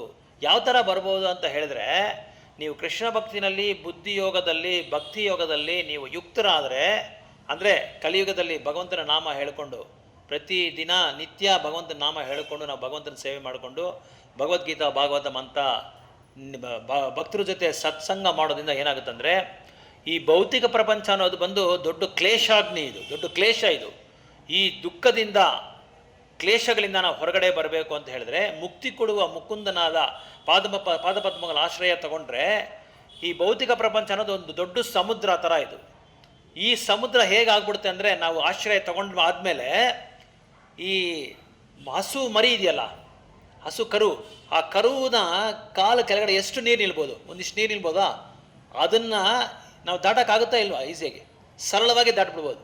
ಆ ಥರ ದಾಟ್ಬೋದು ಅಂತ ಹೇಳ್ತಾರೆ. ಯಾವಾಗ ಈ ಮುಕ್ತಿ ಕೊಡೋ ಮುಕುಂದನ ಪಾದ ಪದ್ಮಗಳಿಗೆ ಆಶ್ರಯ ತಗೊಂಡ್ರೆ, ಈ ದೊಡ್ಡ ಸಮುದ್ರ ಇದೆಯಲ್ಲ, ಸಮುದ್ರದಂಥ ಈ ಭೌತಿಕ ಪ್ರಪಂಚನ ನಾವು ಸರಳವಾಗಿ ದಾಟ್ಕೊಂಡು ಬರ್ಬೋದು. ಯಾವಾಗ ಆ ಭಗವಂತನ ನಾಮ ಹೇಳುವಾಗ, ಆ ಭಕ್ತಿ, ಕೃಷ್ಣ ಭಕ್ತಿ ಮಾಡುವಾಗ ನಾವು ಇದನ್ನು ಬ್ರೇಕ್ ಮಾಡ್ಕೊಂಡು ಬರ್ಬೋದು. ಈ ಭೌತಿಕ ಪ್ರಪಂಚ ಅನ್ನೋ ಒಂದು ಆ ಚೆಕ್ ಪೋಸ್ಟ್ ಇದೆಯಲ್ಲ, ಆ ಒಂದು ಅಬ್ಸ್ಟಕಲ್ಸ್, ಆ ತಡೆಯನ್ನು ನಾವು ಹೊಡೆದಾಕಿ ಹೊರಗಡೆ ಬಂದು ಆ ವೈಕುಂಠ ಇದೆಯಲ್ಲ, ಎಲ್ಲಿ ವೈಕುಂಠ ಅಂದರೆ ನೋ ಆ್ಯಂಗ್ಸೈಟಿ ಅಂತ ಅರ್ಥ, ಅದಕ್ಕೆ ಹೆಸರು.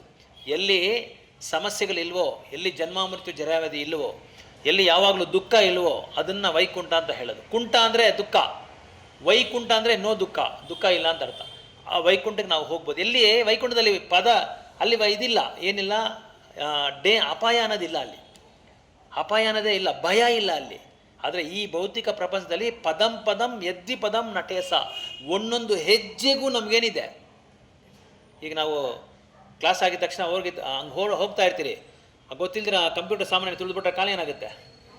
ಒಂದೊಂದು ಹೆಜ್ಜೆಗೂ ಇದೆ ಅಂತ ಹೇಳ್ತಾರೆ. ಹೊರಗಡೆ ಹೋಗುವಾಗ ನಮಗೆ ಒಂದೊಂದು ಹೆಜ್ಜೆದಲ್ಲಿ ನಮಗೇನಿದೆ, ಏನೋ ಸಮಸ್ಯೆಗಳು ಬರ್ತಾ ಇರುತ್ತೆ, ಏನೋ ತಡೆಗಳು ಬರ್ತಾ ಇರುತ್ತೆ, ಏನೋ ಅಪಶಕನಗಳು ಆಗ್ತಾ ಇರುತ್ತೆ. ಆದರೆ ಭಗವಂತನ ಪಾದಪದ್ಮಗಳಿಗೆ ನಾವು ಯಾವಾಗ ಆಶ್ರಯ ತೊಗೊತೀರೋ ಆವಾಗ ಎಲ್ಲರಿಂದ ನಾವು ಬಿಡುಗಡೆ ಹಾಕ್ಬಿಡ್ತೀವಿ. ಅಂದರೆ ಭಕ್ತರು ಕೇಳ್ಬೋದು, ಈಗ ನಾವು ಭಕ್ತಿ ಸೇವೆ ಮಾಡ್ತಾನೆ ಇದ್ದೀರಿ, ನಮಗೆ ಸಮಸ್ಯೆಗಳು ಬರ್ತಾನೆ ಇದೆ ಅಂದರೆ, ನಾವು ಹಿಂದಿನ ಜನ್ಮದಲ್ಲಿ ಮಾಡಿರೋ ಪಾಪಗಳನ್ನೆಲ್ಲ, ಕರ್ಮಗಳನ್ನೆಲ್ಲ ತೆಗಿತಾ ಇದ್ದಾರೆ ಭಗವಂತ. ಅದನ್ನು ತೆಗಿಬೇಕಲ್ವಾ? ಸುಮ್ಮನೆ ಹಂಗೆ ತೆಗೆದುಬಿಡೋಕ್ಕಾಗತ್ತಾ? ಅದಕ್ಕೆ ನಿಮ್ಮನ್ನು ಶುದ್ಧ ಮಾಡಬೇಕು, ನಮ್ಮನ್ನು ಶುದ್ಧ ಮಾಡ್ಕೋಬೇಕು. ನಮ್ಮನ್ನು ಶುದ್ಧ ಮಾಡ್ಕೋಬೇಕಂದ್ರೆ ನಾವು ಭಕ್ತಿ ಯೋಗ ಮಾಡಬೇಕು, ಬುದ್ಧಿಯೋಗ ಮಾಡಬೇಕು. ಆ ಬುದ್ಧಿಯೋಗ ಮಾಡೋದ್ರಿಂದ, ಕೃಷ್ಣ ಪ್ರಜ್ಞೆ ಮಾಡೋದ್ರಿಂದ ನಮಗೇನಾಗುತ್ತೆ, ಶುದ್ಧ ಆಗ್ತಾ ಆಗ್ತಾ ಆಗ್ತಾ ಆಗ್ತಾ ಬರುತ್ತೆ. ಸ್ವಲ್ಪ ಶುದ್ಧ ಆಗ್ತಾ ಆಗ್ತಾ ಆಗ್ತಾ ಏನಾಗುತ್ತೆ, ನಾವು ಹೊರಗಡೆ ಬರ್ತೀರಿ, ಭಗವಂತ ಹತ್ರ ಹೋಗೋದಕ್ಕೆ ನಾವು ಸರಳವಾಗಿ ಆಗುತ್ತೀವಿ. ಇದೆಲ್ಲ ನಾವು ತಯಾರಿ ಮಾಡ್ಕೊತಾ ಇದ್ದೀರಿ. ಭಗವಂತ ಹತ್ರ ಹೋಗೋದಕ್ಕೆ ನಾವು ತಯಾರಿ ಮಾಡ್ಕೊತಾ ಇದ್ದೀರಿ. So for one who has accepted the boat of lotus feet of the Lord, who is the shelter of cosmic manifestation and is famous as Mukunda, or the giver of Mukti, ocean of material world, he is like the water contained in a calf's footprint. Owing to ignorance, one does not know this material world is a miserable place where there are dangers at every step. Out of ignorance, only less intelligent persons try to adjust the situation by fruitive activities. ಇಲ್ಲಿ ಜನ ಏನು ಮಾಡ್ತಾ ಇದ್ದಾರೆ ಅಂತ ಪ್ರಭುಪಾದ ಹೇಳ್ತಾ ಇದ್ದಾರೆ. ಜನ ಏನು ಮಾಡ್ತಾ ಇದ್ದಾರೆ, ಇಗ್ನೋರೆನ್ಸ್ ಅಂದರೆ ಅಜ್ಞಾನದಲ್ಲಿದ್ದಾರೆ. ಈ ಒಂದು ಕರ್ಮಕಾಂಡದಲ್ಲಿ ಅವ್ರೇನು ಮಾಡ್ಕೊಂಡ್ಬಿಟ್ಟಿದ್ದಾರೆ, ಕರ್ಮಕಾಂಡನ ವೇದದಲ್ಲಿ ಋಗ್ವೇದ, ಸಾಮವೇದ, ಅಥರ್ವಣ ವೇದ, ಇನ್ನೊಂದೇನಿದೆ ಋಗ್, ಸಾಮ, ಅಥರ್ವಣ, ಯಜುರ್ವೇದ.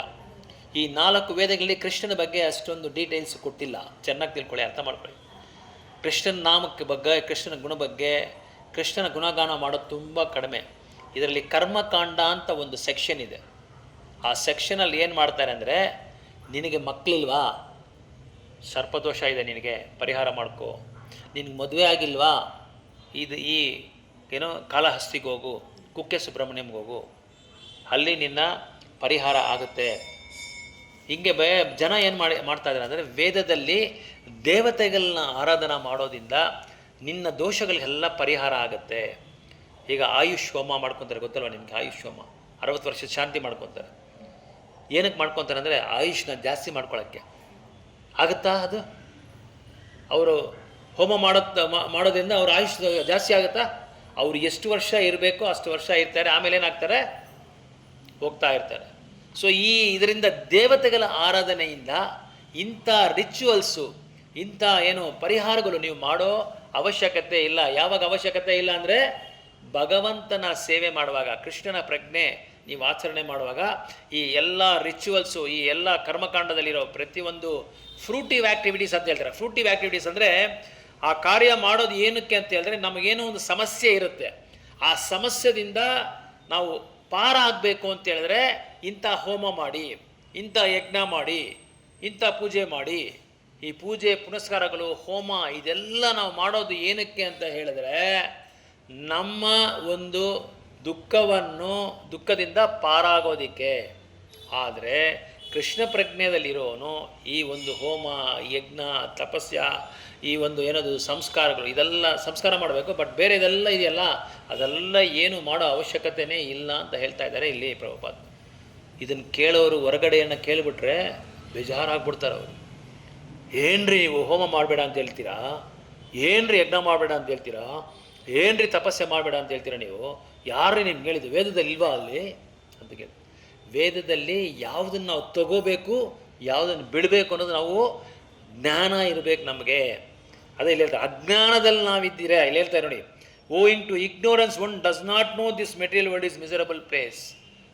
ಆ ಅಜ್ಞಾನದಿಂದ ಜನ ಏನು ತಿಳ್ಕೊಂಡ್ಬಿಟ್ಟಿದ್ದಾರೆ ಅಂತ ಹೇಳಿದ್ರೆ, ಈ ಭೌತಿಕ ಪ್ರಪಂಚದಲ್ಲಿ ಅಪಾಯ ಇದೆ, ಒಂದೊಂದು ಸ್ಟೆಪ್ಗೂ ಒಂದೊಂದು ಹೆಜ್ಜೆಗೂ ಅಪಾಯ ಇದೆ.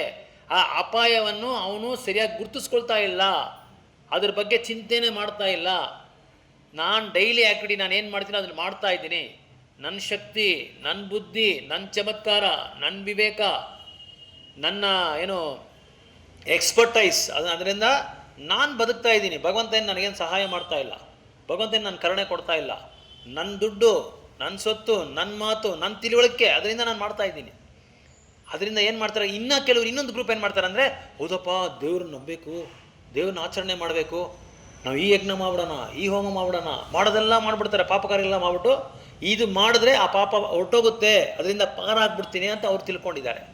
ಅದರಿಂದ ನೀನು ಪಾರಾಗ್ತೀಯ. ಬಟ್ ಇನ್ನೂ ಪಾಪಗಳು ಮಾಡ್ತಾ ಇರ್ತೀಯಲ್ಲ, ಅದರಿಂದ ನೀನು ಪಾರಾಗೋಕ್ಕಾಗಲ್ಲ. ಶಾಶ್ವತವಾಗಿ ನೀನು ಪಾರ ಮಾಡೋಕ್ಕಾಗಲ್ಲ. ನೀನು ಶಾಶ್ವತವಾಗಿ ನೀನು ದೂರ ಆಗಬೇಕು ಅಂದರೆ ಪಾಪ ಕಾರ್ಯಗಳಿಂದ, ಕರ್ಮ ಕಾರ್ಯಗಳಿಂದ,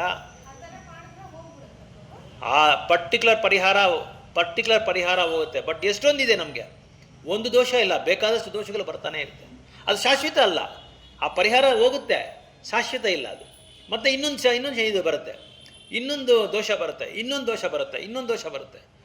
ದೋಷಗಳೆಲ್ಲ நீங்கள் போயிட்டு வாங்க, ஓகே நீங்கள் போயிட்டு வாங்க.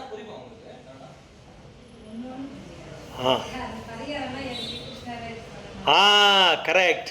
அந்த பரிகாரமெல்லாம் பண்ணுறதுக்கு பதிலாக பகவானை சந்திருப்தி பண்ணா, அவரோட நாமத்தை சொன்னால், அவர் பக்தர்கிட்ட சத்சங்கம் பண்ணால் இந்த பரிகாரம் எல்லாம் பண்ணவே தேவையில்லை. ஆனால் மக்களுக்கு அதில் எந்த விதமான ஈடுபாடு இல்லை.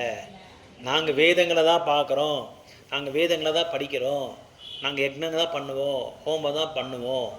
ஆனால் மக்களுக்கு இதை பற்றி தெரியாது.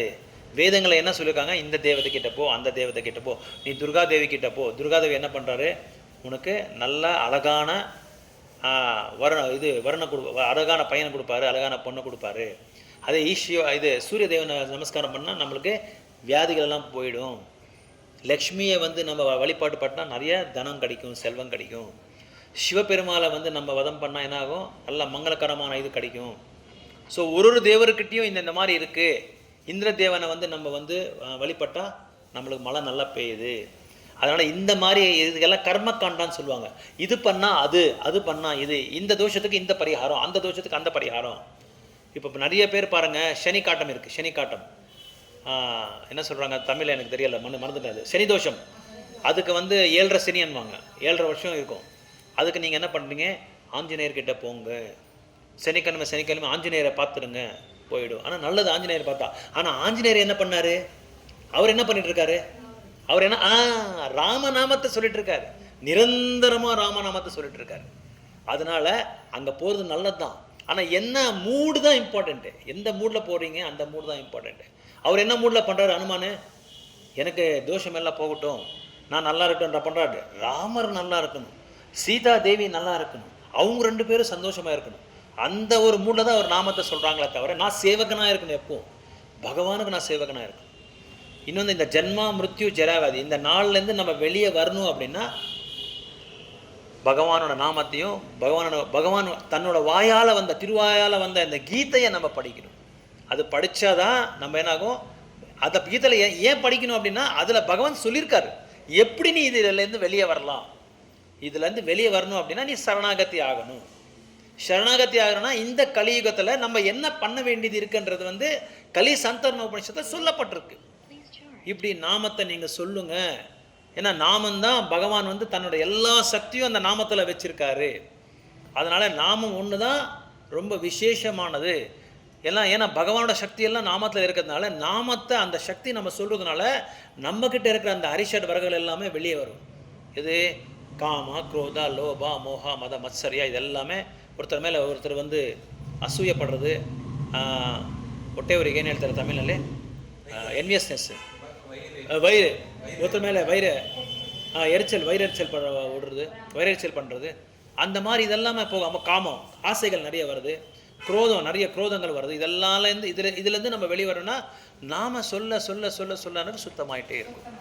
நிறைய பேர், லட்சக்கணக்கான மக்கள் நாமத்தை சொல்லி எல்லாமே சுத்தமாக. வெளிநாட்டு பாருங்கள், வெளிநாட்டு ஆளுங்க அவங்க இது என்ன பகவானோட அந்த சனாதன தர்மத்தை பற்றி எதுவுமே தெரியாத இல்லவங்க வந்து இன்றைக்கி வந்து பகவானோட பக்தி செஞ்சுட்டு எதுவுமே சாப்பிடாம பகவானுக்கு படைச்சு சாப்பிட்றாங்க, பகவானுக்காக பிரச்சாரம் பண்ணிட்டு இருக்காங்க, உயிரே கொடுத்துட்டு இருக்காங்க பகவானுக்காக. அதனால் இதுலேருந்து நம்ம வெளியே வரணும்னா இந்த கர்மகாண்டத்தை வந்து நம்ம வந்து அதில் வந்து ஈடுபாடு ஆகக்கூடாது. இந்த கர்மகாண்டம் எதுக்காகனா, நம்ம அந்த பலன் எதிர்பார்க்குறது தான் கர்மகாண்டம். எந்த காரியம் செஞ்சாலும் பலன் எதிர்பார்க்குறோம். இப்போ யசோதா மாதாஜி கிளாஸ் வந்திருக்காங்க, கொஞ்சம் பணம் கொடுங்க மாதத்துக்கு. கீதா மாதாஜி கொஞ்சம் காசு கொடுங்க. கார்த்திக் ப்ரோ கொஞ்சம் காசு கொடுங்க. நான் கேட்க முடியுமா? அப்போ கேட்டால் என்ன அர்த்தம்? நான் ஃப்ரூட்டிவ் ஆக்டிவிட்டிஸ் பண்ணிட்டு இருக்கேன் அர்த்தம். பலன் நோக்கி பண்ணுறது, எதை பண்ணாலும் பலன் நோக்குறது. இப்போ நரசிம்ம ஜெயந்தி வந்தாங்க, எல்லாரும் வருவாங்க, வந்துட்டு எதாவது காசு கொடுக்குறாங்களா அவங்க சாமியார் எதாவது சொல்லி கேட்குறாங்க. சில பேர் கேட்குறாங்க. நான் ஒரு தடவை டெங்கினிக்கோட்டா பக்கத்தில் ஒரு வில்லேஜுக்கு போயிருந்தேன். 80 பேர் வந்திருந்தாங்க அன்றைக்கி. எதுக்குடா இத்தனை பேர் வந்திருக்காங்கன்னு பார்த்தா, கிளாஸ் ஆன பிறகு போய் கேட்குறேன், என்ன இத்தனை பேர் வந்திருக்காங்கன்னு சொல்லி போய் ஃபுல்லு ஒரு போஸ்ட் ஆஃபீஸ் வீட்டில் செஞ்சது, ஒரு போஸ்ட்மேன் வீட்டில் ஆள் வெளியே போயிட்டுருக்காங்க ஆளுங்க. அவங்க என்ன நினச்சிருக்காங்கன்னா, அங்கே இந்த மாதிரி ஹரே கிருஷ்ணக்காரங்க வந்து பணம் கொடுக்குறாங்க, ஆளுக்கு 50-50 ரூபா கொடுக்குறாங்கன்னு சொல்லி நினச்சிட்டு இருக்காங்க. ஓட்டு கொடுக்குற மாதிரி அந்த மாதிரி நினச்சிருக்காங்க. அது பலன் நோக்கிறது தான். அதான். ஆனால் இங்கே என்ன பண்ணுறாங்கன்னா, இது பண்ணால் அதாவது, அது பண்ணால் இதாவது, எனக்கு இந்த தோஷம் இருக்குது, எனக்கு செவ்வா தோஷம் இருக்குது, செவ்வா தோஷம்னா நீ இங்கே அங்கே போய் நீ வந்து இது பரிகாரம் பண்ணிக்கோ அப்படின்னு சொல்லி அவன் என்ன பண்ணுறான், அவன் பிடுங்குறான் பணம். ஜோதிஷ்காரன் அவன் பணத்தை பிடுங்கிட்டு இங்கே அங்கே போன்றான். ஆனால் தேவர்களை வந்து இந்த மாதிரி ஒரு தேவரையும் ஒரு இதுக்கு இருக்கார், ஒரு இன்சார்ஜ் இருக்கார். இந்த மாதிரி பண்ணுறதை விட்டு இந்த தேவர்கள் எல்லாமே யாரோட கண்ட்ரோலில் இருக்கார்? பகவானோட கண்ட்ரோலில் இருக்கார். அவரோட பாத பத்மத்தில் நம்ம வந்து அடைக்கலம் அடைஞ்சால் இது எல்லாமே நம்ம பண்ண அவசியமே இல்லை. ஆல்ரெடி நம்ம பண்ணிட்டு வந்திருக்கோம். பண்ணிட்டு வந்த பிறகு தான் நம்ம கையில் வந்து ஜப்பமால் எடுத்து நம்ம பண்ண முடியும், இல்லைன்னா ஆகாது. அதனால் அந்த சுக்ருதி துஷ்கிருதி இருக்குல்ல, பாவ காரியங்களும் பண்ணக்கூடாது, புண்ணிய காரியங்களும் பண்ணக்கூடாது. அதிலேருந்து நம்ம வெளியே வரணும்.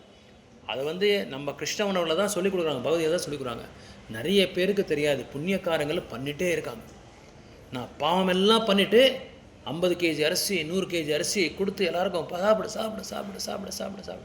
அரசியல்வாதி இங்கே பாருங்கள், எலெக்ஷன் வந்தால் எல்லா கோயிலுக்கும் போயிட்டு வந்துடுறாங்க. எல்லாருக்கும் அன்னதானம், எங்கே பார்த்தாலும் ஜூஸு, எங்கே பார்த்தாலும் கரும்பு ஜூஸு, எங்கே பார்த்தாலும் பைனாப்பிள் ஜூஸு, எங்கே பார்த்தாலும் வாட்டர் மெலன் கட் பண்ணி கொடுக்குறாங்க. அங்கங்கே இப்போ இது பண்டல் போட்டு ಬರ್ತಿದ್ರೆ ಅವಾಗ ಬರ್ತಿರ್ತಾರೆ. அவ்வளோதான். அப்புறம் வந்து ஆயுஷ் ஹோமா பண்ணுறது, நிறைய ஆயுஷ் வந்து இது பண்ணுறதுக்கு இன்னும் நிறைய காலம் நான் வாழணும் அப்படின்றது. அப்புறம் வாஜ்பாய் ஹோமா, ஆயுஷ் ஹோமா, 60 வருஷத்து சாந்தி, இது எல்லாமே சின்ன குழந்தைக்கு. நான் எங்கள் சொந்தக்காரங்க பார்த்தேன், சின்ன குழந்தைக்கு 1 வருஷம் அவங்களுக்கு ஆயுஷ் ஹோமா பண்ணியிருக்காங்க. இதுதான் கர்மகாண்டான்னு சொல்கிறாங்க. இந்த கர்மகாண்டா வந்து பலன் எதிர்பார்க்குறது. இது பண்ணால் எனக்கு என்ன வருது, இது பண்ணால் என்ன வருது, எனக்கு இந்த ப்ராப்ளம் இருக்குது, நான் என்ன பண்ணணும், இந்த நோய் இருக்குது, நான் என்ன பண்ணணும். சில பேர் நோய்களுக்கு கூட இருக்குது, தோஷங்களுக்கு பரிகாரம் இருக்குது. இது எல்லாத்துக்குமே ஒரே ஒரு பரிகாரம் பகவானோட நாமம். அந்த ஹரிநாமத்தை சொன்னால் போதும், எல்லா பாவங்கள்லேருந்து நம்ம தூரம் வந்துடலாம், வெளியாக. ஓகே, ஹரே கிருஷ்ணன். நீங்கள் போய்ட்டு வாங்க, பிரசாதம் வாங்கிட்டு போங்க. ஓகே, ஹரே கிருஷ்ணன். ஸோ ஜெபம் பண்ணலாம், ஒரு ரவுண்டு சாண்டிங் பண்ணலாம். பண்ணிடு மீது இருக்கணும். பிரபுக்கு ஏன் நாட்டில் ஏதாவது டவுட்